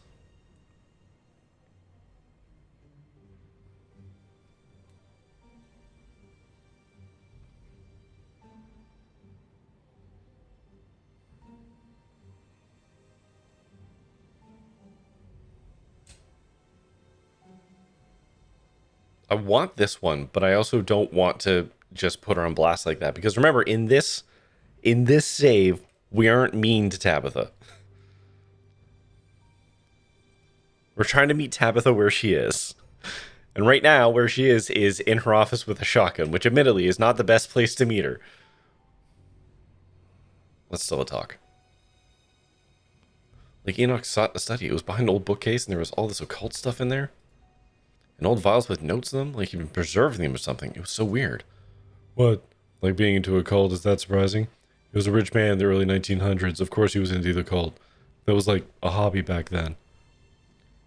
You know I know that. I wouldn't have come all this way if that was it. There's this other room where somebody had drawn like a satanic circle on the floor, like in a horror film. Somebody had clearly tried to hide it. We also found these old clothes in Grandma Eddie's room. Boys' clothes. And a freaky note that looked like it might have been written in blood. It said, "I'm still in here, and I love you," or something. I don't know what that means, but it was in plastic. She clearly wanted to keep it.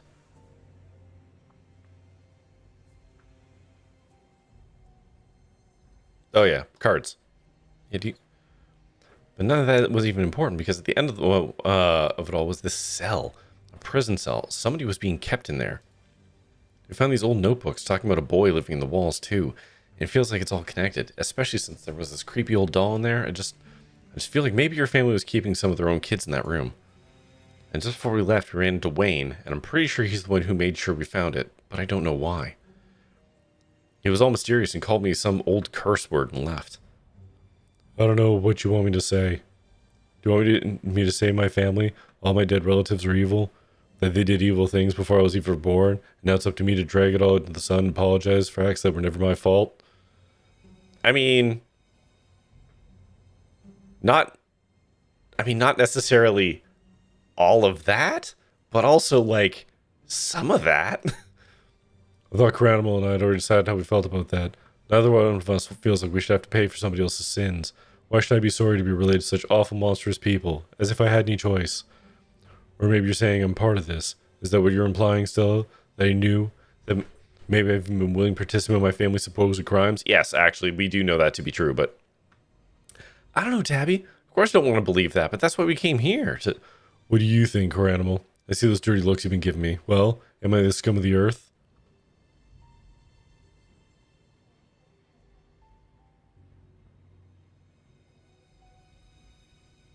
Tell us what you actually know. We know there's more. You didn't answer me, Cranimal. I won't be answering you if you don't answer me. Of course Randall doesn't think you're some kind of monster. Come on, be real. You're the last living relative. You two have to love each other. Not her looking directly at the camera, right? Is that how that works? Yes, stop being so defensive and just talk. If you don't know anything, you can just say that. But if you do know something, there's no better time to get it off your chest. When Stella finishes, your cousin gathers herself and locks onto you with a steel gaze. I see how it is, Cranimal. I come save your ass. I help you find Stella, let you two spend the night getting to know each other while I go home to pass out from managing the mine, chasing after all. Oh god. Fuck, she is so toxic. And how do you repay me? By convincing her to break into my house. My house! And dig through old family secrets like they're set dressings in a soap opera?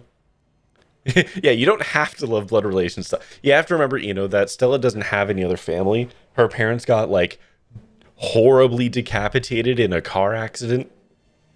So she's got a bit of a thing about loving the family you have. You just got to remember where she's coming from with this. I agree with you. I agree with you. I'm just saying she's got some baggage on this topic. You're not fooling me, Cranimal. I see it now. Use my own naive hope to try and get close to my one and only friend. Also, you could turn her against me. Isn't that right? Tabby, come on. That's not what's going on at all. I want to hear it from Cranimal.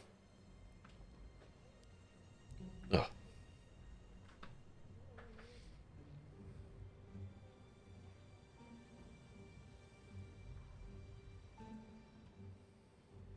I think you're changing the subject, Tabitha. What do you have to say about everything we found in the estate? Nothing. If you want to have a chat with somebody, go get a Ouija board and talk to Pearline. I'm still alive, so I have work to do. And you two are seriously impeding my ability to do that work. I don't understand. We're not attacking you. We want to be on your side. The sound of an approaching police siren interrupts the argument before any further points can be made. Tabby, you didn't, but when? How? Pearline had a switch installed in her desk ages ago, a direct line to the police. A mediating party sounds like a good idea right about now, don't you think? But I'm here. I can mediate. I'm good at that. How's this? Tabby, I know you're not to blame for anything we found in the estate. Clearly, your family has a long legacy of keeping secrets. And I don't know. I know you feel like we violated your trust by going to the closed-off wing looking for clues. But look on the bright side. Now we can try and get on the same page. Doesn't that sound good? Aren't you lonely keeping all these secrets? Please, Tabitha. I don't want this to end with anyone being dragged off by the police. And and with what we have on you, don't you think there's a possibility it won't be Cranimal who winds up in handcuffs? Oh, do you have any evidence of these supposed crimes? Or just footage of old rooms? Maybe an even better question would be, would you even be willing to use it if you did? As much as I can tell you like Cranimal, you've known me much, much longer. I doubt you'd ultimately be willing to turn an old friend like me. I don't think Cranimal is capable of that much persuasion.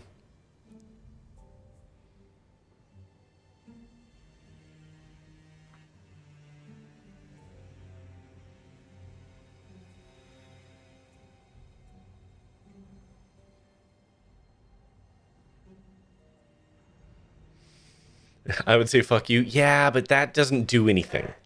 I want to if we're going to do something here, let's twist a knife or something. Fuck you. It doesn't do anything, right? That has an emotional response, but that's not going to work very well.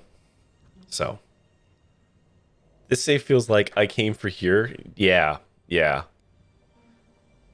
The problem with this line is the end here, and this is how you repay me. This feels gross. Everything right up to there feels fine. That part makes it gross to me. Tabitha, I came to be here for you, because I know what it's like to be alone when your mom dies, and this is how you repay me. Don't you try that emotional manipulation bullshit on me. You think I don't know a freeloader when I see one? I came here for you. Oh yeah? Not the free lunch? I doubt it. Tabby, you can't just act like everyone who's helping you is some master manipulator. Stella, quiet. Tabitha sighs, a certainty settling over her. I do wish I could be honest, you know. Oh, really, I wish honesty would do anything. It's not going to keep the mines running. It's not going to fix the things that are already broken around here. Actually broken, sorry. Because that's what the Scarlets do at the end of the day. We keep the machinery oiled. We make sure its components are replaced when they break. Oh boy. The double meaning to that we understand because of a parallel universe. It's a legacy I have to maintain, as cruel and glamorous as it might seem to anyone else. And I'll keep shouldering that burden alone for as long as I have to. It's what I was born for. You too, Cranimal. You've been neglecting it for a long, long time. Okay, Tabby, you're starting to scare me. There's a knock at the office door. Miss Scarlet, permission to enter? You were called, weren't you? Come on in. Door swings open, and Deputy comes in. Yep. Is that the mayor's goon? A tap of the beck and call? Yes, I'd recognize that wretched leather stink anywhere. Oh, isn't this a pleasant coincidence? I've been looking for you all morning, City Slicker. You're in a lot of trouble, kid. Too much trouble to let you wander around, or keep wandering around causing mayhem. Oh, so you're already planning to take my cousin in then? As a matter of fact, I was. Yes, Miss Scarlet. See, there have been all these problems around town lately, and I don't need an explanation. Go ahead, be my guest. I want an explanation. What could you possibly be arresting him for? Stella, don't interfere. You and I can talk after Cranimal joins the deputy. Talk? Without him? Oh no! Oh no! Really? You're handling your last living relative over? No objections? You wouldn't have me fired for abuse of power or anything? No, I think some time under lock and key will do my cousin some good. Now, if you could take care of this outside, Miss Richmond and I would appreciate it.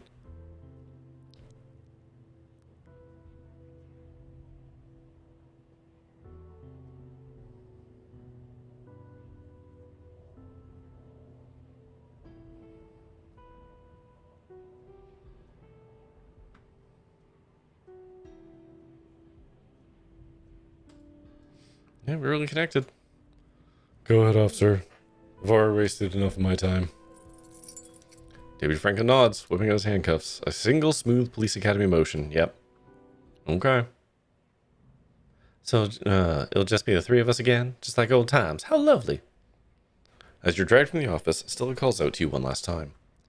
It's okay, Crandall. Me and Tabby are going to work this out, and then we're going to come get you, and everything will be okay, I promise. Oh, man. Oh, no. I was really hoping to keep Stella away from that. Officer Franklin drags you from the office and towards the squad car, tossing you into the back seat and slamming the door. Okay, so where are we going? Okay, so we're still going to the farm. Okay. So we're going to click through this because we did all this. Except Duke's not here now. So I think a lot more cops are about to die. Okay. There's so much crying. Crying that can only stop if you tend to it. There's another stone here, and it's refusing to let you ignore it. Feeling is strange when you try and examine it. Contradictory. Something that both desires to be alone, yet at the same time needs you in its presence. It's bringing something into this world, and it needs you, or your help delivering it. Deputy Franklin gets out of the car, leaving you in the back as he joins the assembled crowd. Alright, Sheriff, what's the situation? Bo got tired of waiting for you all to come do your jobs, so he took it upon himself to go investigate Tremaine household, and he ain't come back out, and it's been hours. Irma, I'll do the honors of briefing the officer on the current situation. You can go back to the house and let us handle it from here. But y'all don't know about its traps and whatnot. Duke was always saying not to go in there on account of the Tremaine insanity. It's alright, ma'am. We're the police. Facing dangerous situations is our job. The woman, who you take to be Bo's mom, reluctantly returns to the porch of her house, watching the other building intently as the officers talk amongst themselves. Yeah, these cops are gonna get fucking wrecked. Franklin, you're with me. We're head on in to get a handle on the situation. Jackson, you listen in from the squad car. Hopefully we can settle this without you, but you're our backup. Things go south, right? Yes, sir. I think there's any hope for the hostage. Been awfully quiet. If you ask me, I don't suspect there is a hostage. Not anymore. Or more likely be giving the doc a call once it's all settled. Okay, so he heads into the house, yeah. Hey there, Cranimal. Sorry I had to come along for the ride. We'll have you back at the station soon enough. Sounds like this won't take too long to settle. In the meantime, I'll keep you company. Yeah, we gotta get out of the house.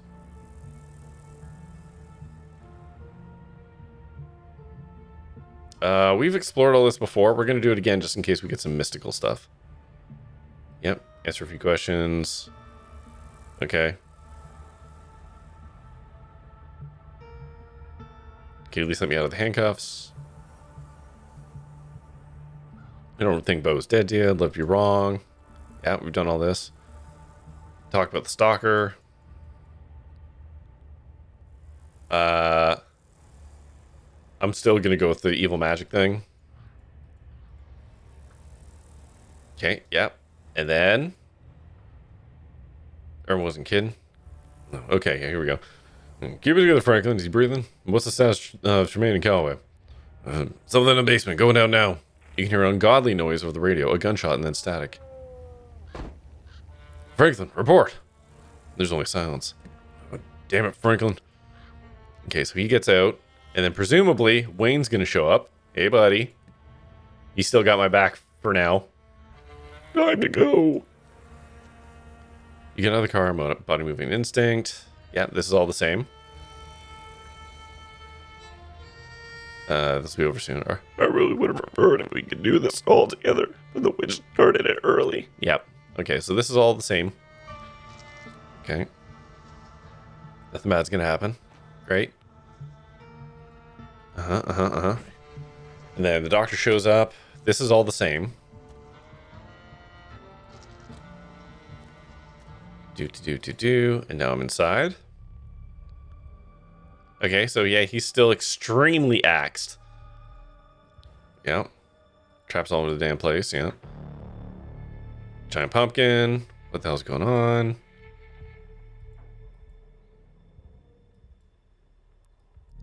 Okay. Oh, Avery, yeah. The doctor's here? You should let her come down. You really don't want the officer to die down here, do you? I'm not the one blocking the stairs. I'm not the one you gotta convince. Won't be blocked for you. The stone wants you here. Everybody shut up. Avery, that's your name, right? Get pressure on that wound. Yes, ma'am. Get away from him, kid. But the doctor.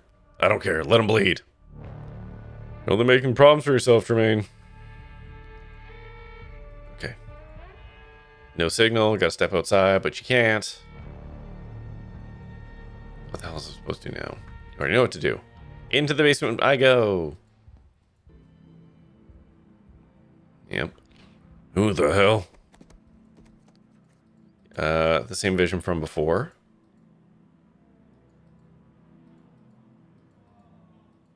Hey. You're not dead, are you?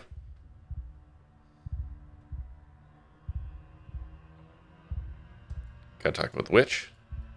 The witch? Sybil? She sent you? She'd trick you into taking her side and all this? Guess you should have known. Probably wasn't the only one whose life she decided to fuck with.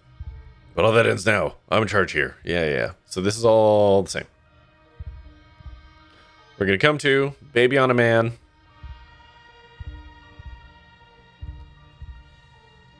Yep. Oh, so he's shot this time. Duke pulled him out of the way before. Yeah. Okay. Where do I fucking begin? The witch wanted a baby.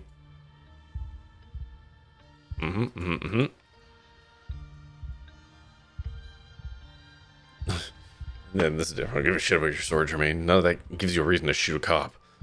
Self-defense, castle doctrine. Okay.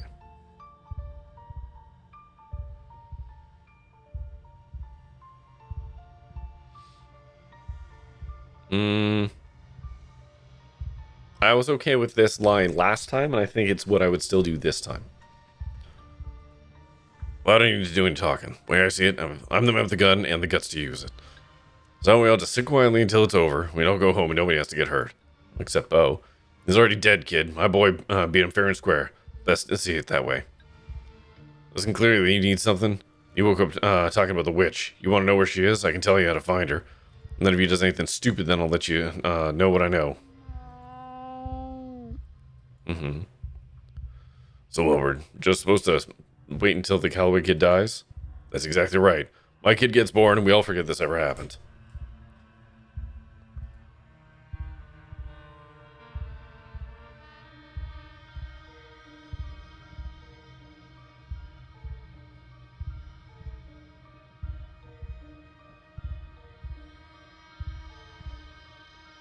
Is there no way we could separate him? Or offered him something better?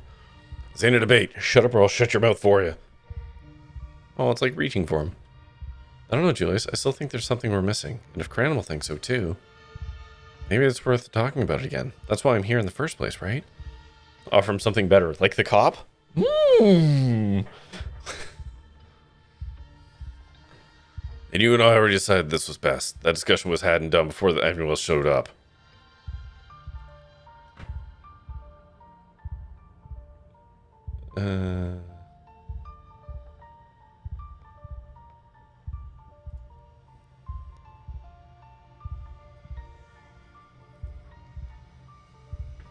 Actually, does it have a name? You don't name a kid until after it's born. Even I know that. Bad luck if you do it early.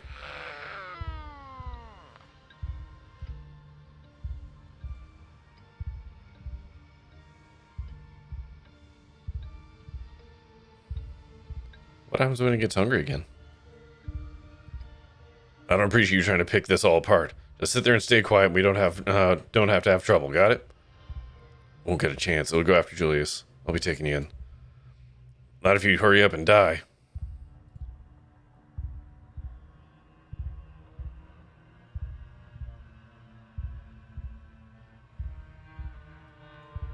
Wait, can you hear me? You alive? Uh-huh. Get back to Mama, worrying about me. I don't think it likes when he talks. The things on his skin start moving. It looks painful. Everybody should stop asking questions and let him die easy.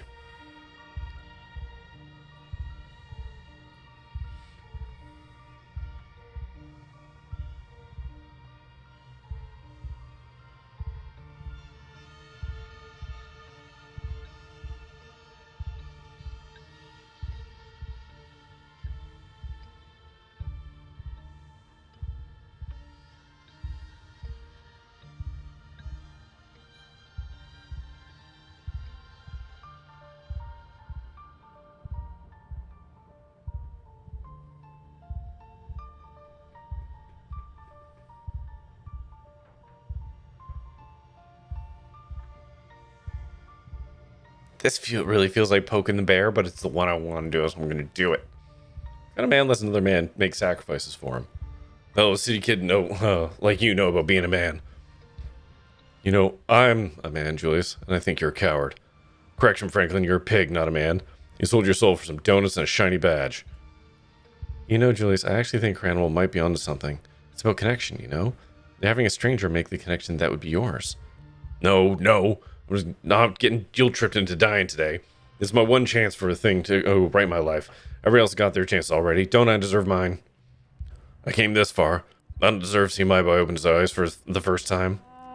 Bo twitches, his skin blossoming with fresh bruises as the thing takes more of him.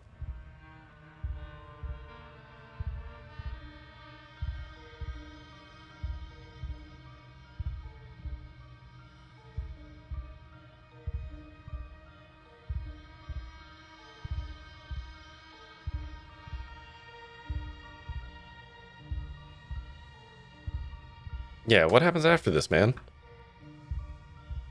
I should have disarmed that trap. I knew it. I just didn't think anybody else would be coming. Want to see an updated emote? Yeah. Don't blame yourself, kid. The sheriff knew better. That's why none of these boys ever come around here. They know they met their match. And to answer that thinly veiled threat of yours, I can't say I give much of a shit. Right now, in this moment, I'm here, and my boy's here, and we've got our happy little family.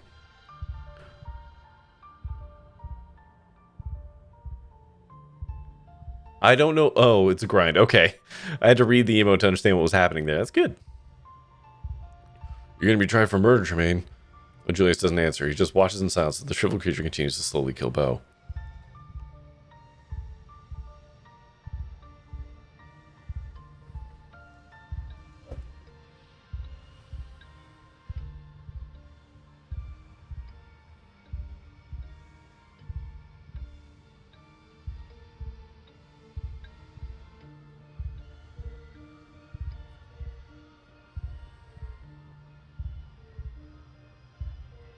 Yeah, did she tell you how to take care of this thing once it's done?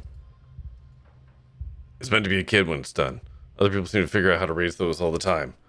Don't need her giving me parenting tips. Most babies don't eat people to live.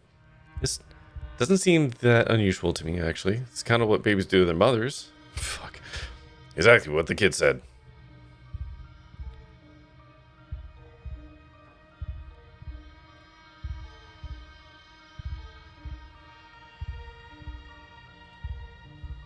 Honestly, this kind of feels like a play. It doesn't seem like what you promised, does it? Damn it, none of you people have any patience. He needs time, he needs food. It can't be easy making a baby this way. It's not easy making it the wrong way either, from what I hear. But isn't it still beautiful? Avery? Fuck, man. It's eating him alive. You should be horrified. Oh boy, he's getting worse.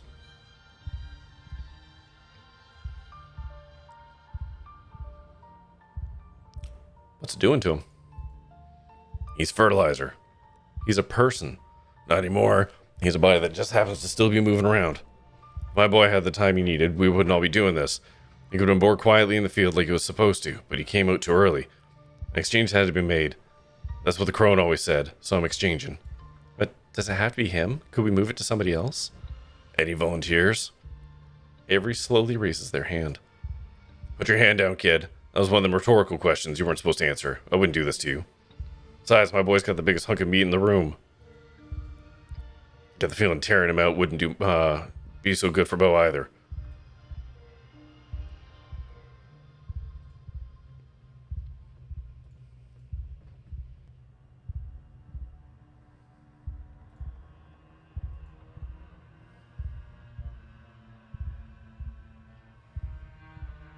Maybe get Dr. Kelly down here?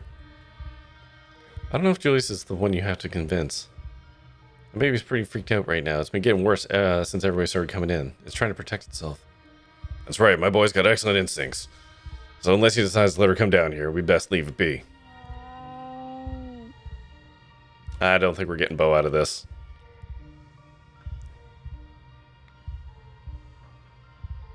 Unless we take action.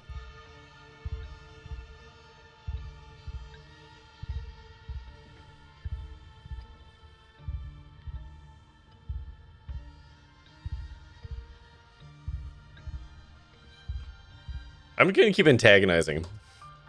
Life's unfair, so you, what, kill a man over it? Oh, Tabitha's not here. There is no shotgun to be had in this.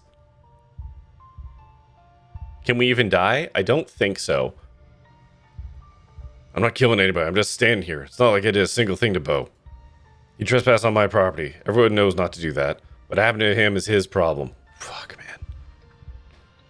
And what about me? You shot me. Save your breath, asshole. Maybe you won't die so quick. Julius, dude, we gotta do something. Bo's in a lot of pain. This can't be what was supposed to happen.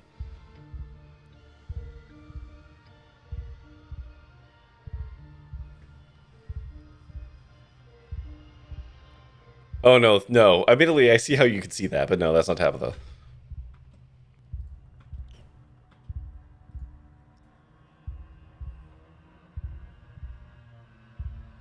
Why'd you even want a kid? Like, I need to explain myself to you? Make it a habit of going around asking why they had kids? Well, what if I'm the one asking? I never thought you were the kind of guy who wanted a family. You seemed like you liked being left alone, so why? Fine. Only because you're asking.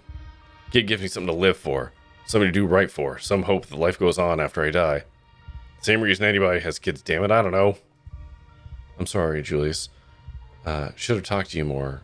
Come out here to visit. You did plenty. Don't worry about it. In the end, you don't have anything other than to talk while the creature finishes its work. Yeah, ran with the clock.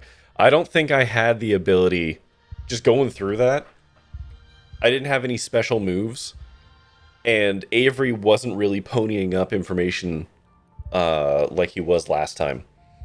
So I don't know if there was a way out here for Bo.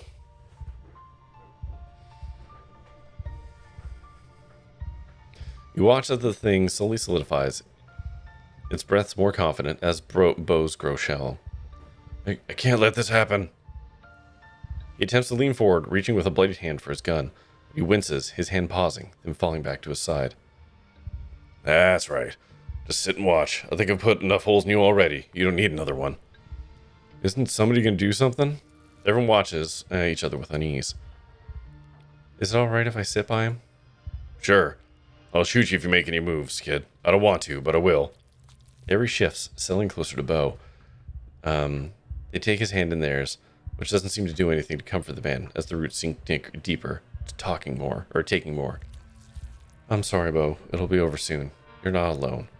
Nobody should die alone. I can't die. Mama would be sad. Quietly witness something's birth. But it does. The thing finally pulls away from what's left of Bo, and in place of the dead man's breathing, its ungodly cries fill the room. Shh, it's alright, boy. You just killed a man. No, I watched him die. I killed you, or at least I will have if you ever finish dying. The creature's connection to its womb has been severed, and the house groans unnaturally, straining under the weight of the meat that infiltrated its walls. The faucet in the corner of the room, finally unclogged, bursts to life, and the water pours out on the dirt floor. You wanted to contact the witch? Well, here she comes. That water's how I do it. Spring water. It's like her, internet. Did she tell you what you're supposed to do with it now? Do you know what it eats? I mean, what else it eats? Your hands are wet. Yeah, okay. We're not calling him it. He gets a proper name now. Joseph, after my father. I bought some baby food. You think he likes cream spinach? Yeah.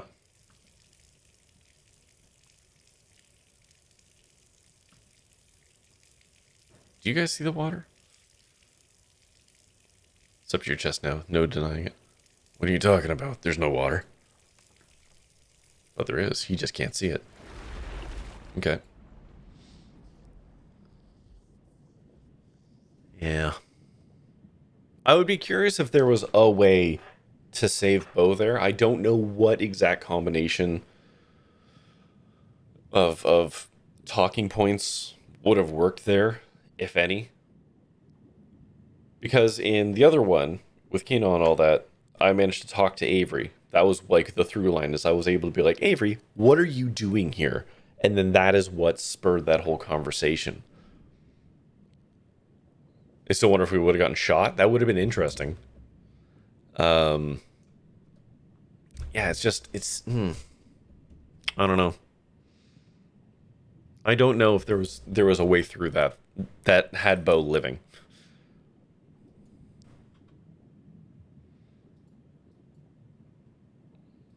Okay, now we're doing this vision again.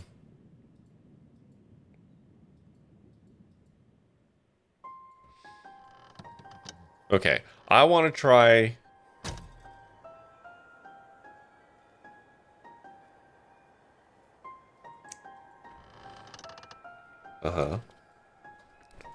Take my power.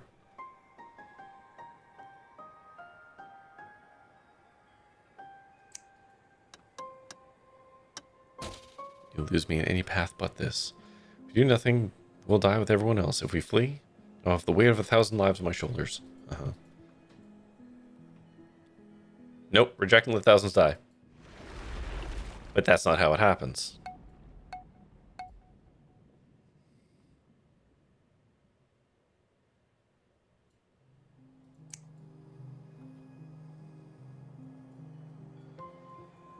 So this seems to be about the same. I was hoping more mystical crap would come up here.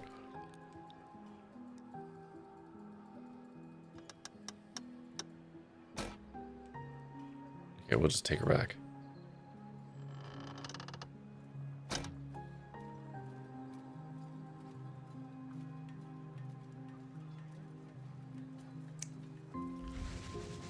I'm just fast forwarding through this a little bit.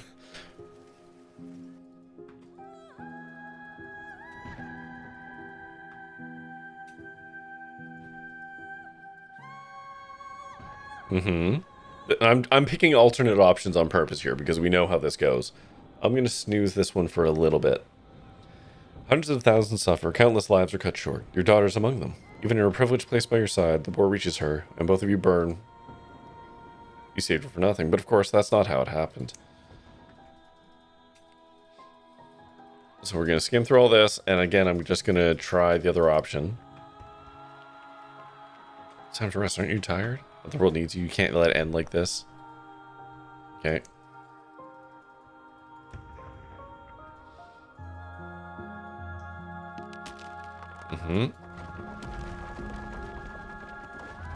Just gonna take her back. Because not this time doesn't work. Oh, never mind. Hold on. Oh, interesting. In this was actually correct. We didn't want to do it this time. And we let it happen until he shows up and he's like, hey, I've contacted the fucking Negaverse. So now you have to do it.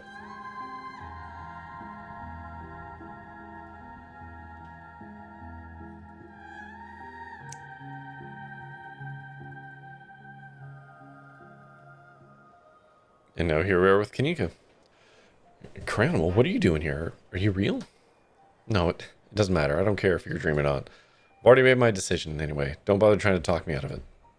I finally have a real purpose. And now that I know what my purpose has always been, I can't go back. Everyone out there forgot about you. It was like you didn't exist. That's okay. It's part of all this. I'm surprised you were able to remember. It's kind of nice to think of one other person might remember me when I'm gone. That's okay if you forgot too. Once it's all said and done, I don't need to be remembered. What decision? Do you not just go through that whole life story thing? Was that just me? Look, I'm going to do what I was born to do. I'm going to save lives. Sure. How do we know any of that really happened? Do it all you want, but I'm not taking that chance. Because if I turn back now, I'll know everything my mom could have stopped. Okay. What exactly is she trying to prevent? Do you even know? That thing Enoch brought, whatever it is breaking out and causing havoc. All this disasters my mom won't be able to stop. Sure.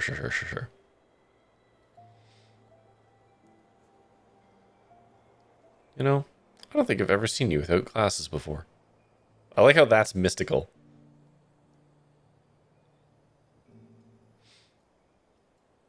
Huh? Of course, I should have known better to think I could hide from you, Cranimal. I wasn't trying to trick you for what it's worth, though I'm sure that doesn't sound very truthful. Please try to trust that this is all part in your best interests. I'd hoped it would all be over before you could find me. At least in this time frame, we might be able to have a conversation with Sybil, which we weren't able to do before. I'd hoped it'd all be over before you could find me. I know it can be unpleasant to watch. I hope to spare you, even if I knew in my heart that all worthwhile roads for you to walk would bring you here right before I could finish my work. But you know this has to be done, to save you and Tabitha, to save everyone in town. Haven't they all been stuck long enough?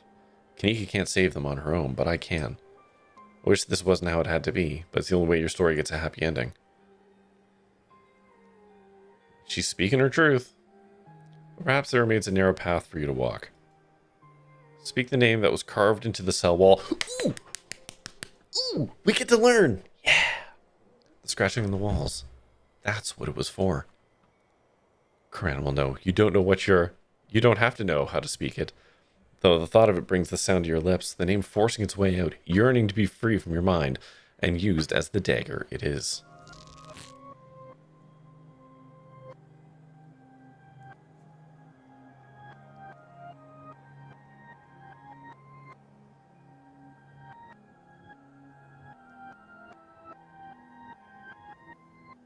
I would really like to go back and see that screen.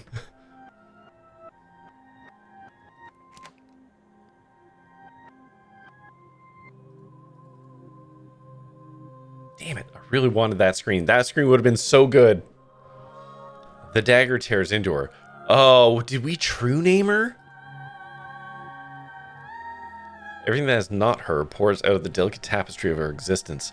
The parts she arranged so neatly, scattering, their voices filling the dream around you, confusion as her careful order is upended. A single dangling thread comes into focus. Cranimal, wait. You can't see how this will benefit you because you don't understand the danger you're in. Your enemies have made sure you can't, not until it's too late. I'm the only one who wants to see you walk free.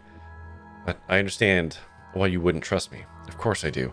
I've had to weave my own little lies as part of this ridiculous game. Please know that I'm not lying now. But even if you don't believe a word I've said about your own safety, I'll give you something else too. Something you need. As you are now, you are limited in your potential. There's so much more you could be. I could give that to you. Consider it a wish granted. I only need to finish what I started. If you want me to trust you, then give me what you're promising now. Show me you can. Oh my god. Hold on. I'm curious about what this Explorer is going to do. I don't want to pick an Explorer if it's going to do the thing. If you want me to trust you, then give me what you're promising now. Show me you can. I can't. It requires a strength I don't currently possess. If you want what I've offered, you'll just have to trust me. I'm doing this for everyone. Remember that. So I could gain... Oh my god. I can sacrifice Kanika to get another skill. Holy shit. That's wild. Wow. Also extremely interesting on the hardcore mode when you get a third trait.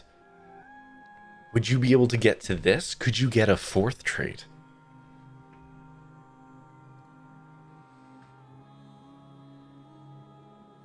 Image from the Flash in Discord? Yeah, I wanted it without my overlay because I can do this. I can do this thing, remember? I really wanted that screen there. But I will still have a look at it because it was freaky as fuck.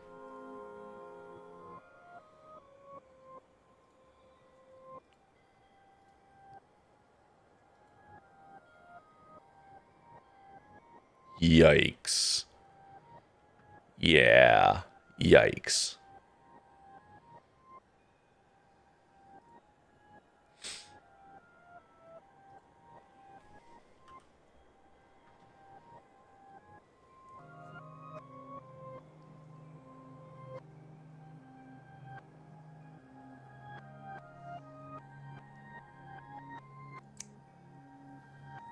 You ignore her offer. You grab the thread and pull. The delicate tapestry is unwoven, the witch's careful work torn open, if only momentarily, as her daughter's hands are finally unbound enough to grab for their mother. Yeah, this reads like, oh, like, here's the thing. I noticed it in the last time, and I kind of talked about it yesterday. The whole story was spun in this way that the daughters were cool about it, that they were all in on it, but like, who's telling the story? It's one more manipulation by Sybil. In her mind, she had trained all her daughters up, except for the second one, to be willing participants in all this, but that's not necessarily true. Their cries are a song, calling out as they drag her down to the depths of their mass, craving her warmth, her attention, her love, as it's been so long since she's held them. The thread woven backwards, pull the thread and reverse the tale. The tapestry weaves itself shut around her. The cries go quiet, sated. The witch is gone. Kanika catches her breath in the space once occupied by her sisters. Now she stands alone. Though she isn't really gone, not anymore, and she never will be, she wears the weave of all those generations of power. Someone has to. Oh! Oh my god, I didn't even think about that. Even as I explained it, I didn't even think about that. Her whole thing is that she has to keep taking the daughter's power to make herself stronger. And it's never really considered properly that she could give the power to the daughter. That it would all pile on to the next one.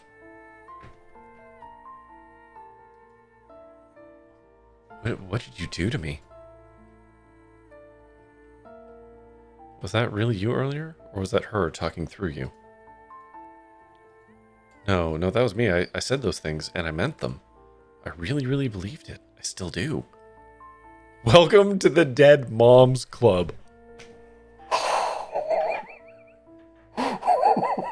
See, now that's my humor.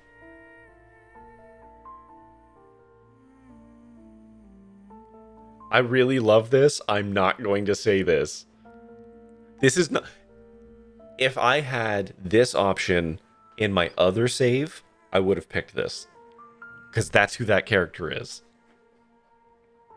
I think I gave you her power? But I don't know how to use it. She never taught me anything or told me anything. Magic wasn't supposed to be real. Well, I have to do what she was going to do? How do I even know what that is? How do I save the town if I don't even know what's wrong with it? God, this is so much pressure. I never asked for this. I don't think I can handle it.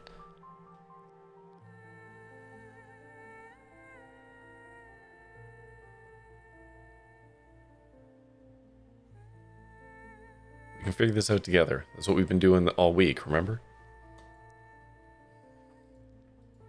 You're right. You're right. We can figure this out. You made it all the way here and did whatever you just did. Nothing is too much for us to handle. It's fucking wild that I could have gotten a third trait. Oh my god.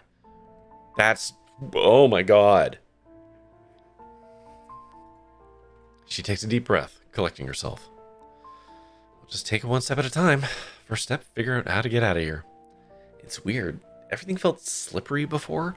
Like I couldn't hold on to anything, but now it's like I can see how it's all put together and where all the seams are. So if I just, you don't see whatever it is she's doing, the world around you goes dark. So a lot of this is going to be like instinctual for her, which I think is going to be really cool. You're moving like a current is carrying you somewhere, buoying you upwards, and then we pop out here.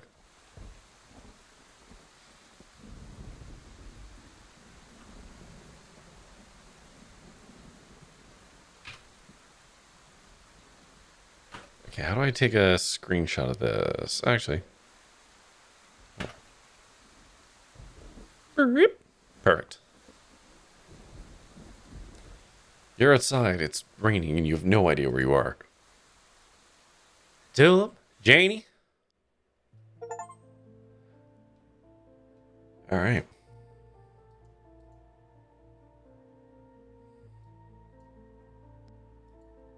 Okay, we're gonna save over in page 2. There we go.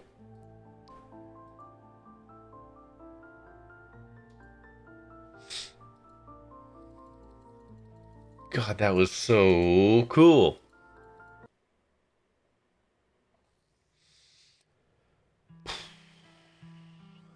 All right.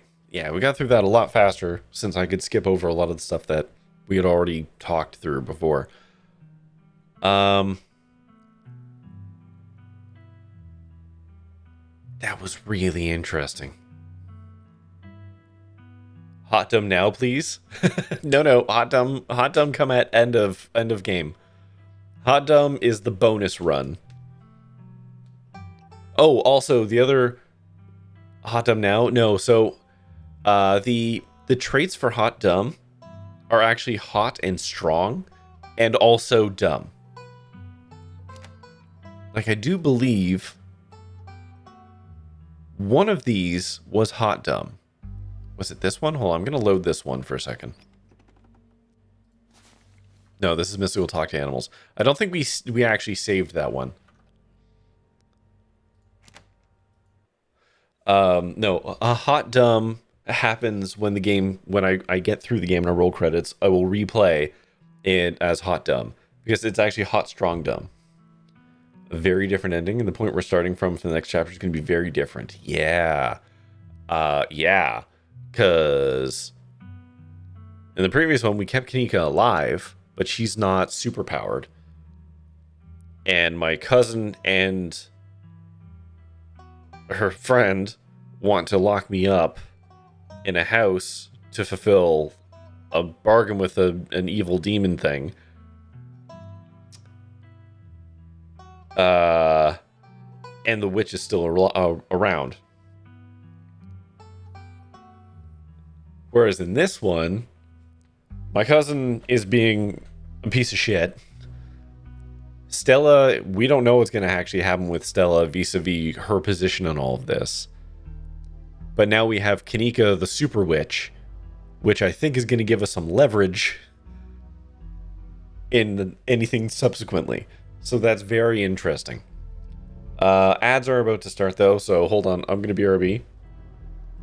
So drink, washroom, scream, pillow, middle distance, contemplate the nature of Tabitha and what an absolute shithead she is. And we'll be back really soon. Hold on.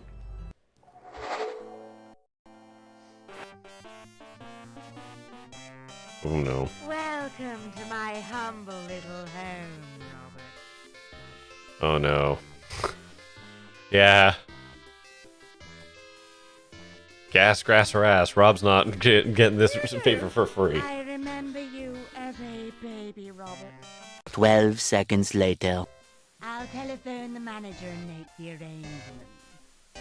This won't take a moment. Okay, what do I steal while she's gone? Oh my god. Oh my god. Is that Mr. Cool? Danielle Piermont here. I have a friend I wish to sponsor. Alright. You know what? She's home. I'll just sign my name here. I get to name it. 6 Sonic OC. I didn't make this one. I'm just borrowing it. 16 characters. Ah, damn it! I'm so mad. Perfect. We got there. There we go. Mwah. I don't think I can show my face right here again if I wrote that. Let's try again. What? Did I just get snubbed? Is it the 420? Maybe it's the XX? I mean, maybe? Actually. There we go. Okay, hold on. Let's back it up. Let's go! Hey, Jenny. Hello. Susan. Actually, It's I Karen? prefer Susie. Oh. Busy laughing while others earn a living, Susan? Not everyone's got your dad's money, I guess. Jesus Christ, Jenny. I'm meeting a client over at the dock. Paid case. Could be big. Real big. Couldn't be as big as her head. All I care about is keeping this town crime-free. The only crime here is that haircut. Hey, Jenny, my grandma called. She wants her sweater back. I've had enough of this. Oh shit, are we gonna Sherlock Holmes them? Just destroy these fragile teen girls? How mean. What if I just super roast one and you know what? Fuck it. Whatever. Skirt ironed but unevenly. The work of a distracted housewife. Brand new, hideously overpriced shoes. Overcompensating father. Your dad's sleeping with Deborah's mom again, isn't he? Oh shit! How do you... Shut up, Jenny! You don't know anything! Wow, Jenny. That was cruel. Who even says something like that? Okay, so You're yeah, on, okay, Keith. Jenny, you gotta fucking cool your jets. I didn't know how really mean was gonna be, but whoa! That went well. Shall we? Fucking roast someone for their busted home life. Customers now, anyway.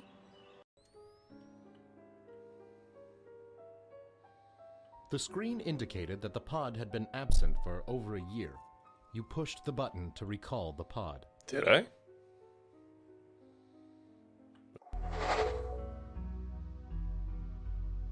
Okay. I'm just gonna quit that temporarily. So, okay, we got to the end there.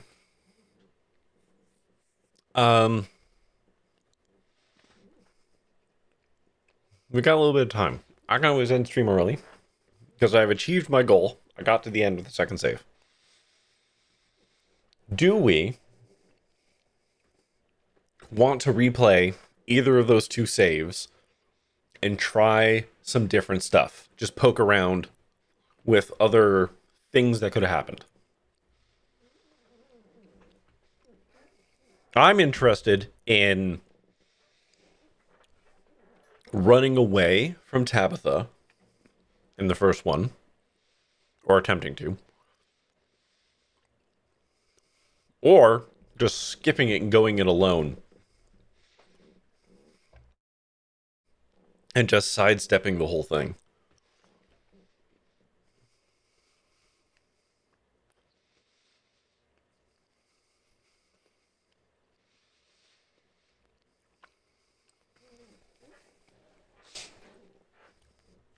Canada to explore a bit. It would require... I'm going to have to kind of fast forward through a bunch of shit. Oh man, that one achievement, run out the clock on a major decision. The achievement name for that is inaction is still a choice.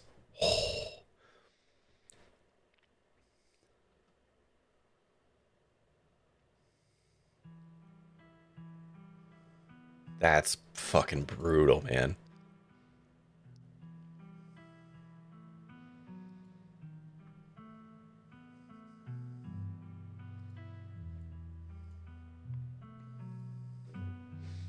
Okay. Okay, I'm hoping we can fast forward through, because this uses... skip toggles.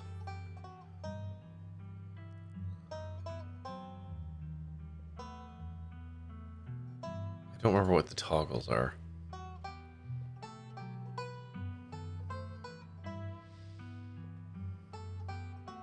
Was it after toy? I can't remember what this one is. Skip toggles after choices unseen transitions, maybe? Okay. Let's see if that works.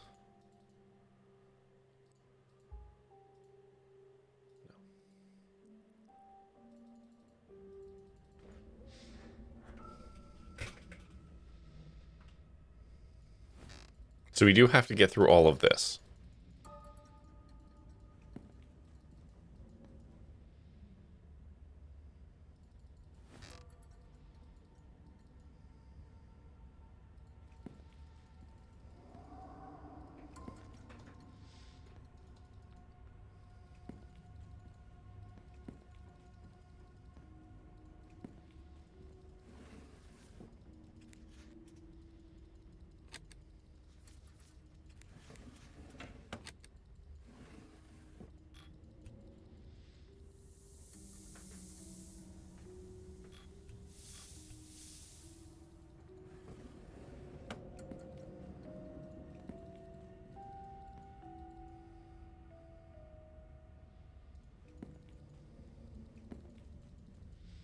Okay, so we're just screaming through this. The first part we can start to play around with is talking to Wayne.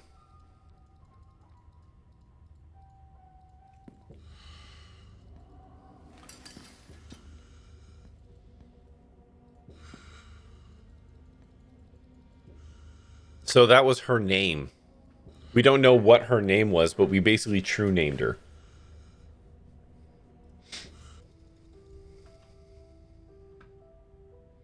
Okay, do we want to talk to Wayne or not talk to Wayne? I think it's the first thing we want to play around with here.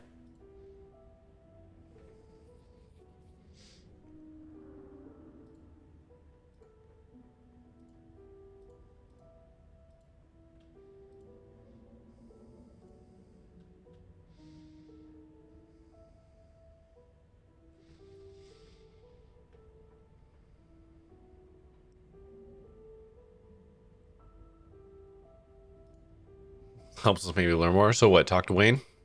Let's see if we can talk to him a different way.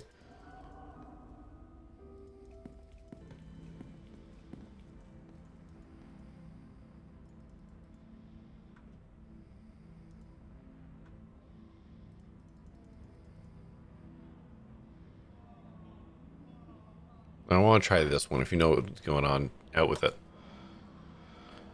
Do you want to be somebody else's puppet, Corey? I can guide you where you need to be, but it's up to you to open your eyes. Yeah, okay, we did that. I don't know what you're talking about. Was it the doll in your room? She liked it and I liked it. You kidnapped me. Wayne twitches almost impressively for his moment of weakness. Okay. How did I not wake up? You've been a heavy sleeper lately? Okay. And you were gentle. What? How do I know if you're a person to trust? Okay. Who lived in the last room? Yeah, we knew that. Does Tabitha know about all this?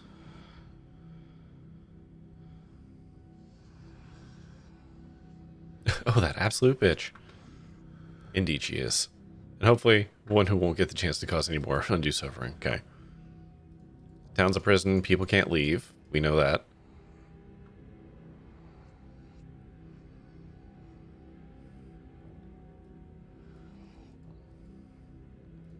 Yeah, okay, so we're stuck here. We need to call somebody with this. Trust me when I say we won't be able to help. The forces at work in Scarlet run deep. There's no one person they can arrest. Okay. I know how to fix everything. I know how to keep you safe as long as you live.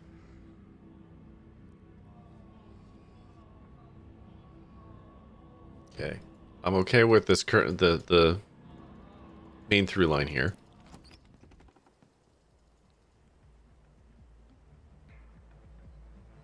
Tabitha can't be trusted. So I'm taking a slightly different avenue here.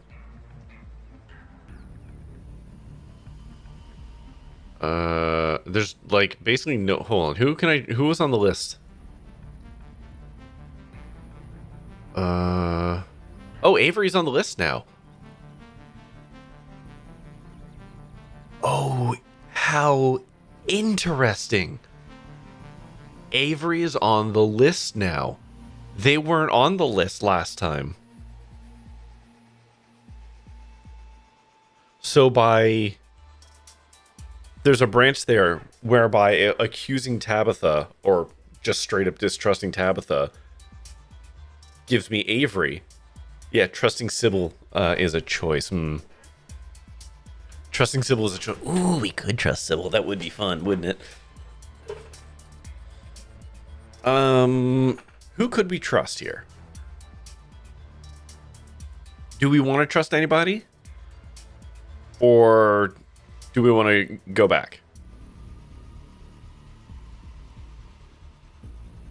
We're just poking around here. We're having fun. This is all what ifs at this point. So if anybody wants to try one of these things, speak now.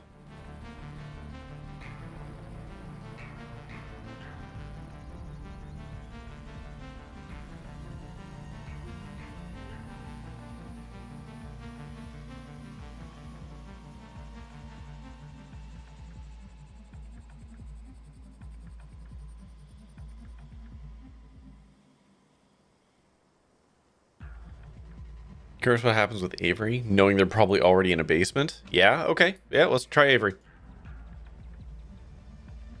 Need a calm and collected presence right now? Sure.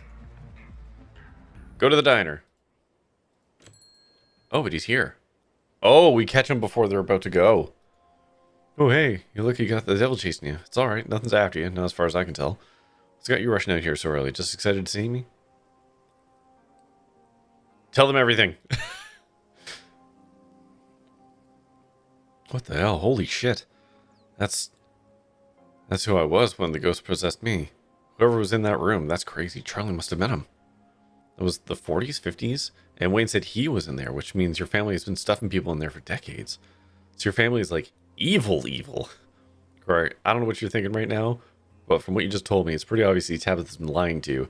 I don't think it's because she's trying to protect you or her family legacy or anything like that. Sounds like there's some kind of messed up secret she's in on. And if you want to know my opinion, I don't think it's safe to go back to the estate alone. Honestly, it might not be safe for you to be here anymore, period. Oh, this is such an interesting, different trajectory.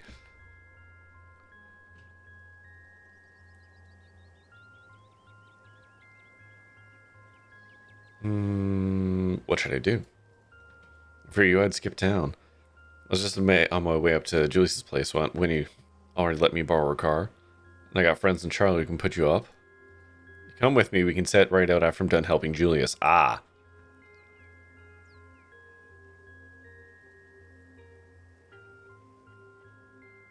Okay. Okay.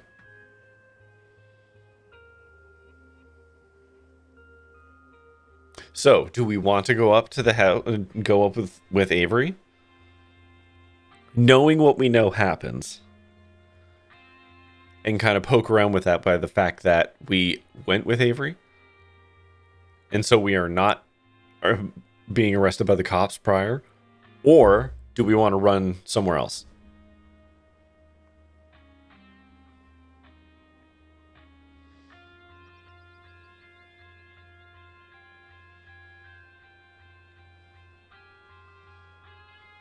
So basically, the question here is, do we want to explore the whole Bo baby thing from a third angle?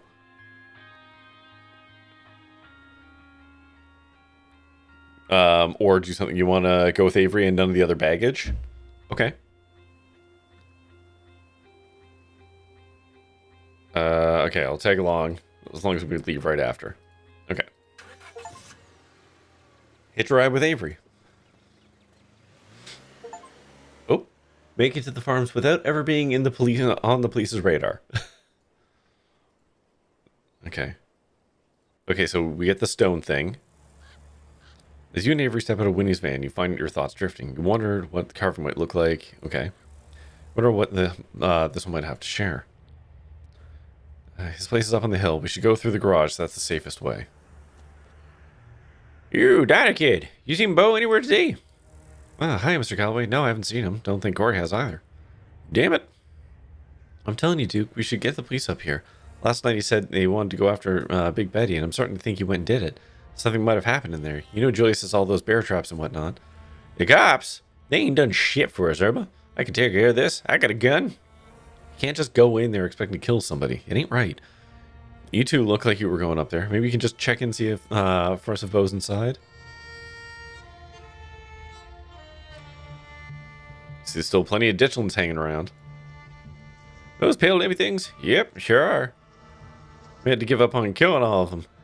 We was using too many bullets. Need to conserve them for the real emergencies. Had to sort of old school weaponry, shovels and whatnot.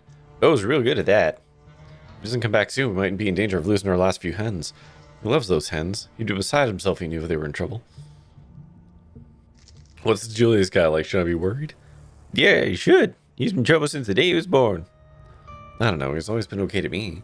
Sure, yeah, but... Surly, yeah, but he always leaves a tip. Not much, but he doesn't have much to spare. Nah, don't be fooled by whatever face he plans to put on when attempting to be part of society. I grew up with Julius as a neighbor and a cousin. I know better than to think there's much besides bile and business that ruin that man's soul. He drives off anybody and everybody, always certain problems, just for the sake of having something to fuss about. Now, Irma, I know you don't mean it, and so it's God, so don't say it. He'll burn in hell when the devil's eventually taken back. Avery's silent response, but you can tell they're just barely holding back for the defense of the curmudgeon.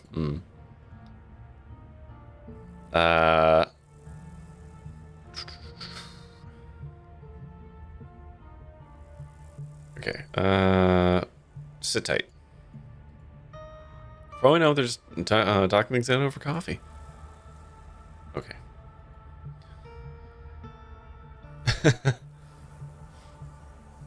Better get up there before the cops show up.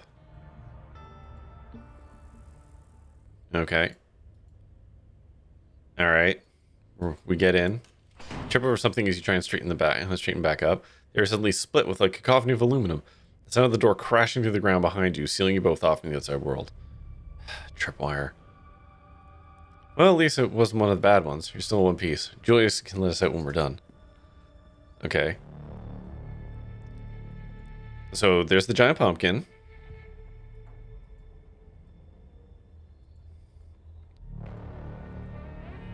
What are you calling you about again? A plant emergency? I don't think the pumpkin's gonna pull through. Not that you mentioned a pumpkin anyways, but who knows. Some weird noise in the background that made him a little hard to make out, like a cat or something. Okay. There's a stone here, I can feel it. Wonder if we'll find another ghost. Make sure you step where I step. I wouldn't want you to just slip on this stuff and impale yourself on any rusty pitchforks. Okay, so we follow behind Avery. Their roots. Sorry, I am kind of just skimming this because I want to get to the stuff that's actually interesting as opposed to just kind of playing around with this. Okay, so we're going to head down. Don't step on the rug. They point to... Oh my god. It's like Home Alone in here. Jesus Christ. I'm going to turn the trap off.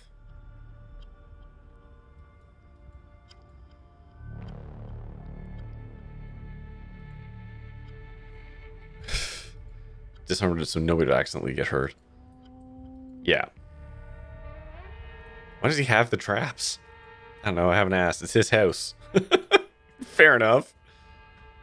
How well do you know this guy exactly? Well enough to come when he calls. Okay, yeah.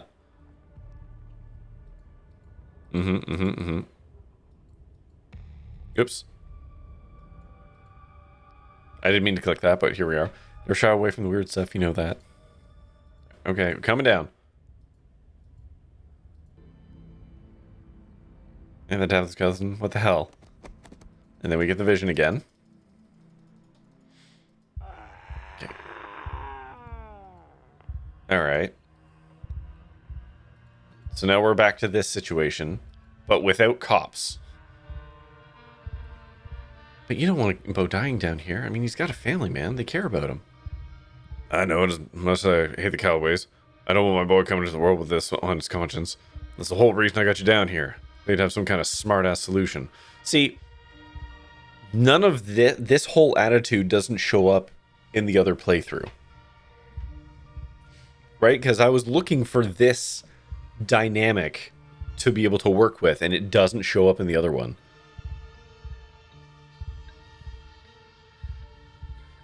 Trimming the roots just made him dig deeper, and pulling him seems to just be killing Bo faster. Uh-huh. You want my help? I'll try to help. Maybe there's something else he can eat. Alright, hey, you made it. Okay.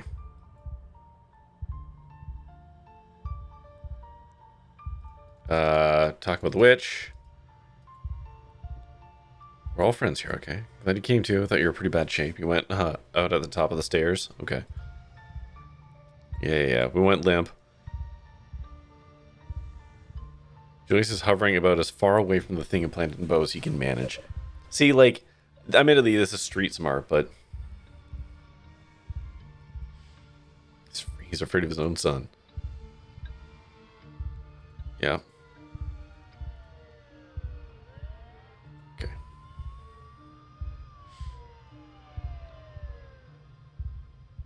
Sybil's the witch, but she's so nice and helpful.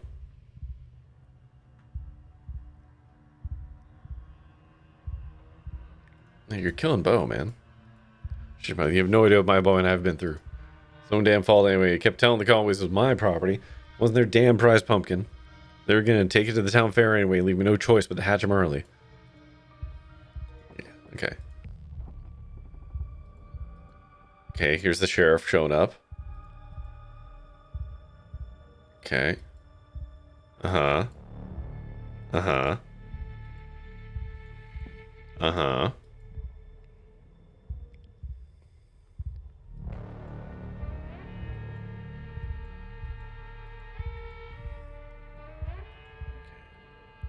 Okay.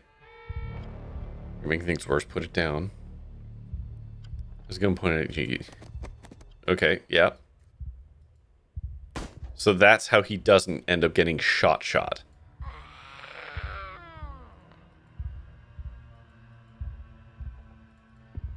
Okay, yeah, we've done all this.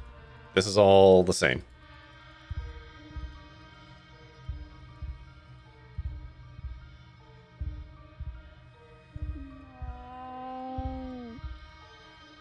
Okay. He's gonna start chopping at the things.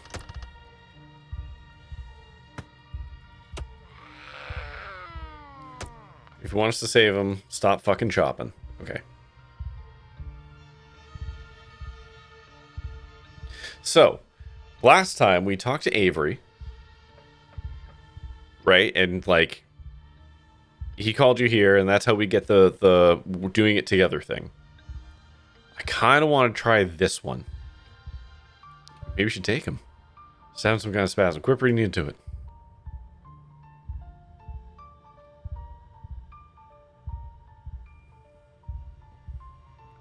Wow, there's a lot of street smart options here, huh?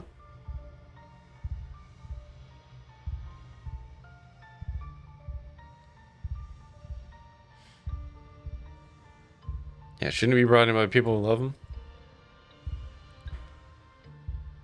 No way would he be happy with a scrawny old man like me. He's better off with the boy. I don't know if it's about that. I think Corey's on something. Maybe about connection. He'd kill me. That ain't fair. This is my one chance. Okay. Yeah, okay. So this is all the same.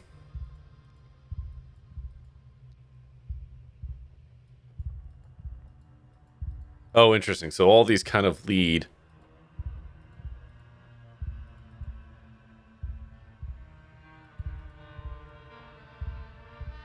Oh, this is a little bit different. I think Avery's ponying himself up.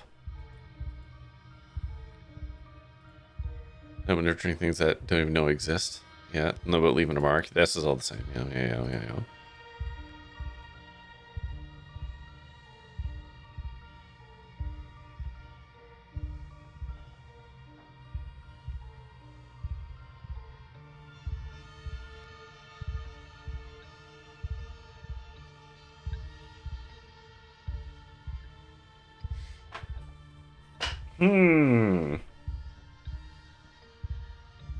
I mean, I'm trying to get to a different ending than what we got last time. He's reaching for you. Don't you want to hold him? Not letting you kill yourself with me over my mistake, kid. You're half right. Someone's got to take care of him. Okay. So he takes him in this case. So he's going to die. And Avery's going to take the boy.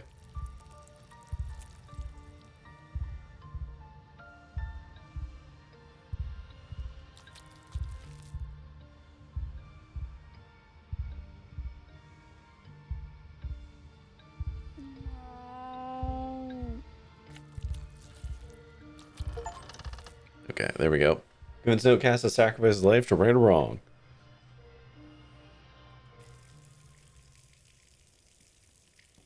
Okay. Alright, so there's Duke, and then the dock comes down. Okay.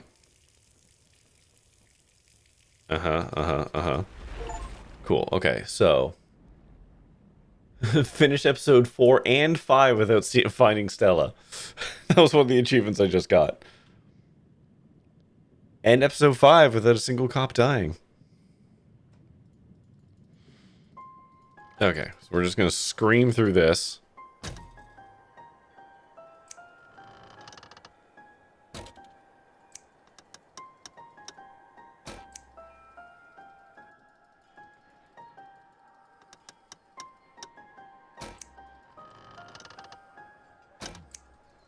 Okay, we're going fast through this.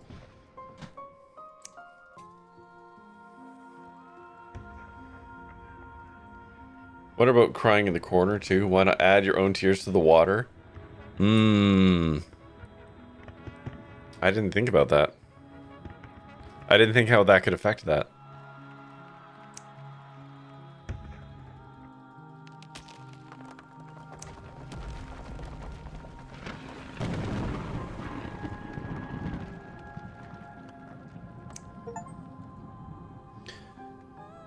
Oh, there's an achievement for making no incorrect choices while reliving the past.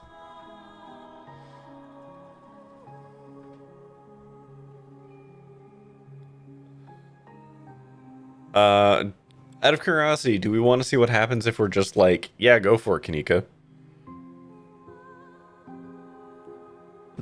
That makes me feel gross, though. I don't like that at all.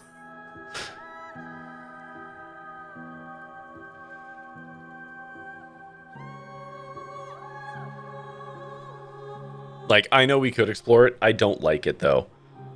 Because basically, if we're just like, cool, then I would assume Sybil becomes the helper witch person for us.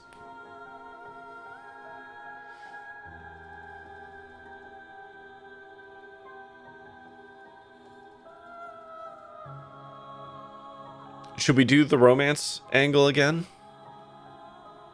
It's the only way to keep her alive.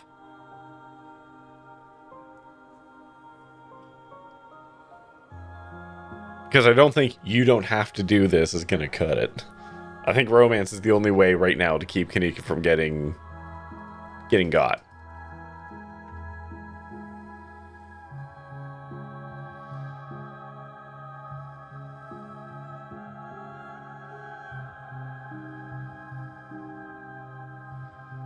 Am I keeping this one? No. No, I made my choices. Right now, we're just exploring. We're kind of poking around at some stuff. We just try and stop her without the romance. It probably doesn't work. Sure. Okay, we'll do that. Okay. Oh, okay, but this is different. We can use our keen eye. You're doing exactly what you did at the general store. Throwing your life away because someone else is asking you to. What do you think your life is less important than anyone else's? I don't. I just know I'm in a position where I can make a difference. I'm just one person. Uh-huh. All this is bigger than me. Honestly, the fact that I can have this kind of influence feels like an honor. I'm in the rare position to change the future.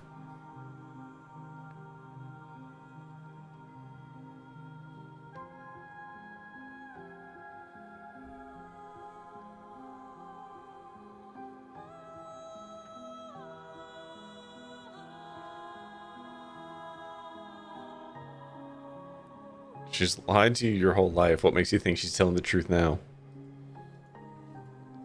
She didn't lie exactly. I mean, she did admit a lot, I guess. Kind of manipulate events so I could... Uh-huh. Uh-huh. It's all for a good reason, you know? I don't think she's lying about that. At the very least, she believes what she's telling me. Doesn't that count for something? Oh, there we go. Oh, interesting. There's no need to let Corey talk in circles. I don't want to do this anymore. Uh-huh. You have no idea what kind of danger you're putting yourself in by being here.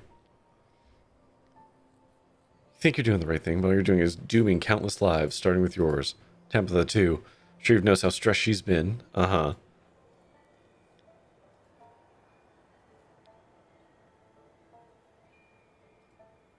Uh-huh. Okay, so I can tell she's telling the truth. Sure, sure, sure.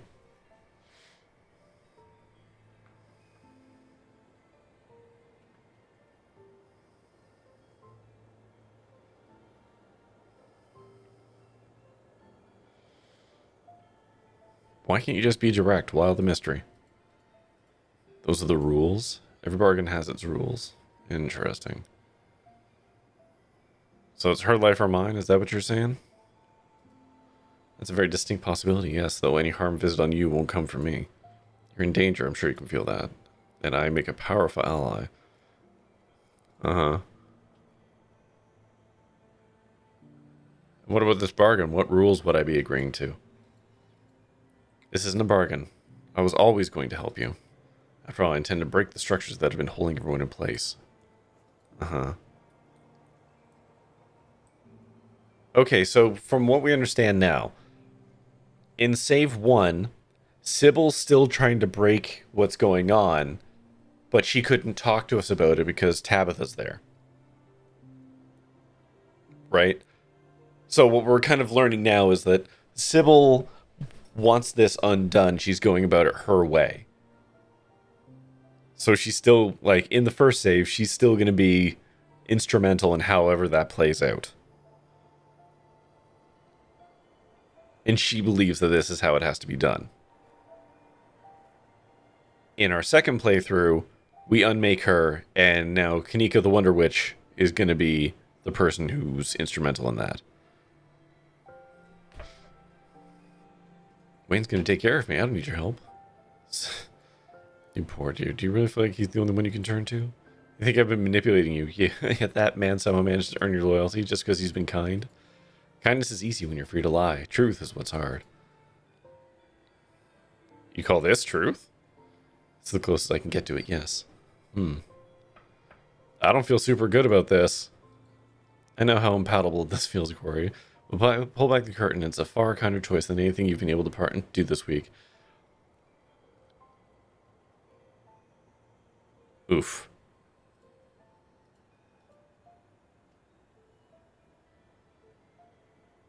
Save Duke from a terrible fate.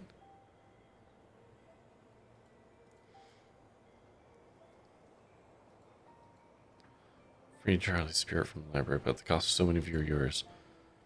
And we stop to wonder how many people you have been able to help because of your body's frailty. This is very interesting because Sybil can see all the things, right?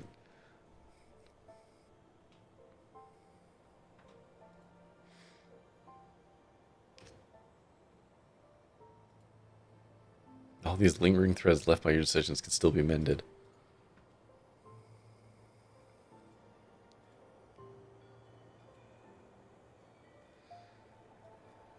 Okay, so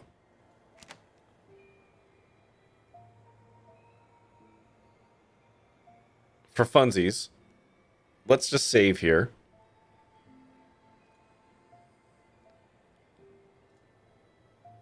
So what happens if we pull Kanika free at this point? Stop, you don't know what you're doing. Kanika, please, you understand how important this is. I don't think I do. I understood what you wanted me to understand. You didn't let me think any differently. I'm thinking differently now. I'm getting the hell out of here. I'm taking Corey with me. Okay. Okay. Persuade somebody forgotten. Okay, so that's that one.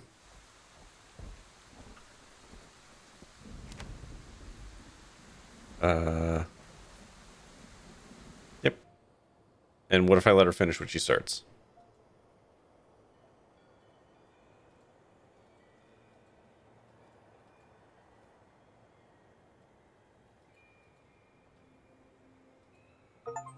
Who the fuck? Who the fuck is Carmilla?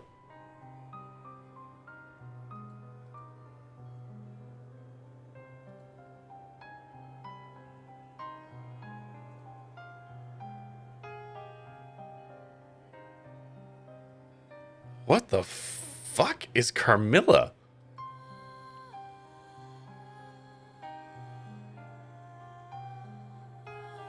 Oh no, is that new Sybil? Oh, okay, so that's new Sybil.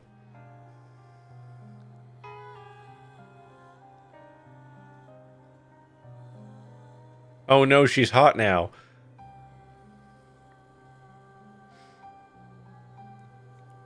That's really cool. Eats the daughter, gets a new younger form of the next generation. Yeah. Oh, that's really cool. Is there someone else here? Okay. Oh no, and then we can smooch her like immediately? That's so icky. Oh, that's so icky. Oh man.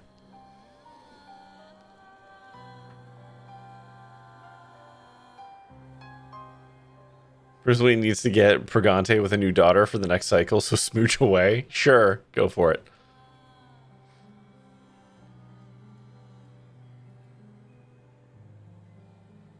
Let's get out of here.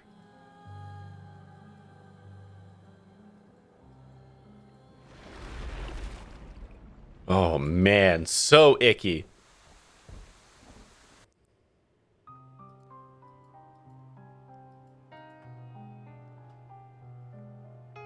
Okay, how far back do the auto loads go?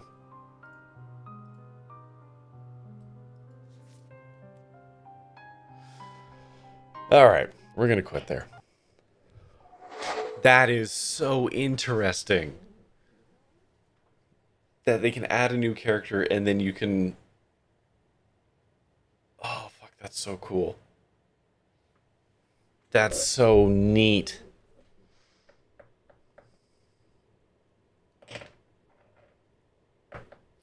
That's also very interesting with the whole Maeve to Verona thing. Because she rewrote history to become that new person, right? Like, we forgot Kanika, there was always Camilla, or whatever. So, but his notes had 2 different names on it. So did the notes not get affected when she changed?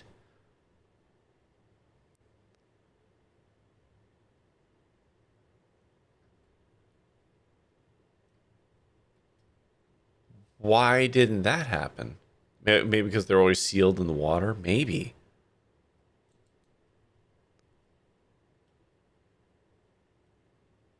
Fuck, that's so neat.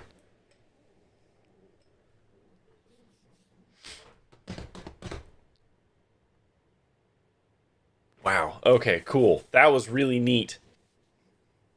God, this game is so cool.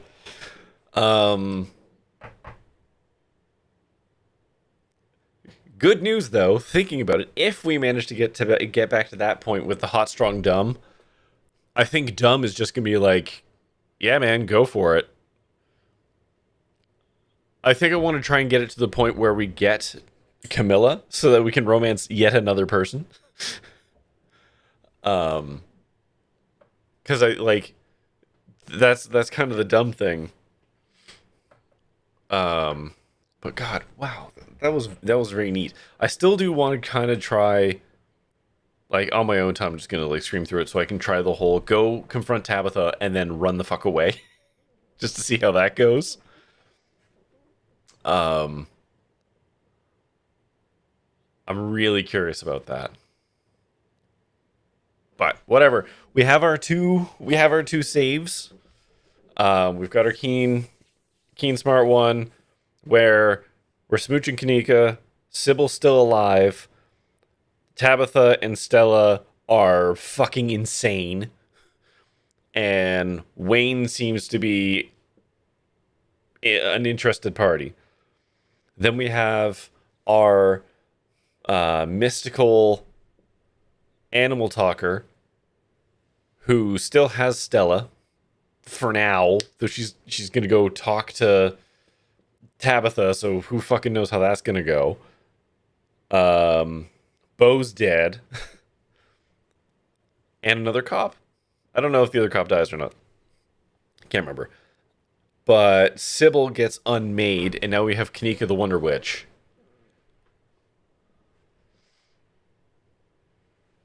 Such dramatically different stories.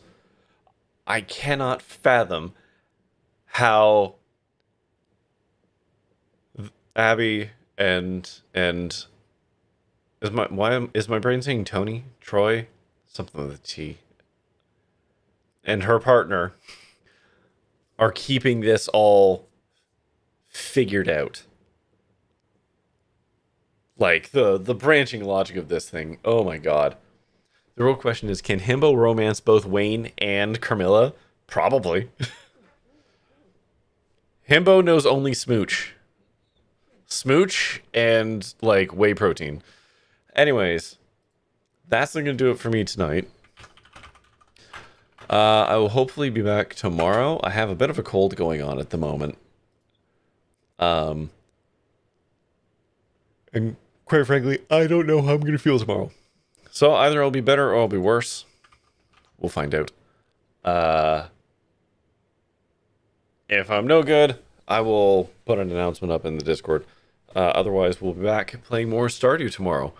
Even though part of me really wants to play more of this. Of Scarlet Hollow, but that's fine. Because we have our two paths, and those are the ones I'm running with. Otherwise, I'm just going to get fucking lost in the sauce. But anyways, that is going to do it for me tonight. So let's read out. Who's up?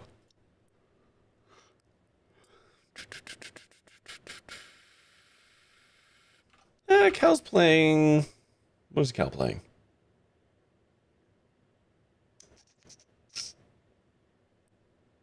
Oh, Shadow of the Colossus. Yeah, okay. Master Trees of Pathing. Yeah, I know, right? Anyways, let's go raid Cal. He's playing Shadow of the Colossus. Go say hi to him, and then I'm going to bed. So feel free to grab yourself a raid message if you are so inclined, and that's going to do it for me tonight. So I will hopefully be back. Oh, God damn it. Hopefully be back tomorrow to play some more Stardew. But either way, that's going to do it for me tonight. So, as always, thank you, of course, for coming by and watching and hanging out. And until next time, stay safe, have fun, be kind, and try your best out there. Stay fresh, cheese bags. Good night.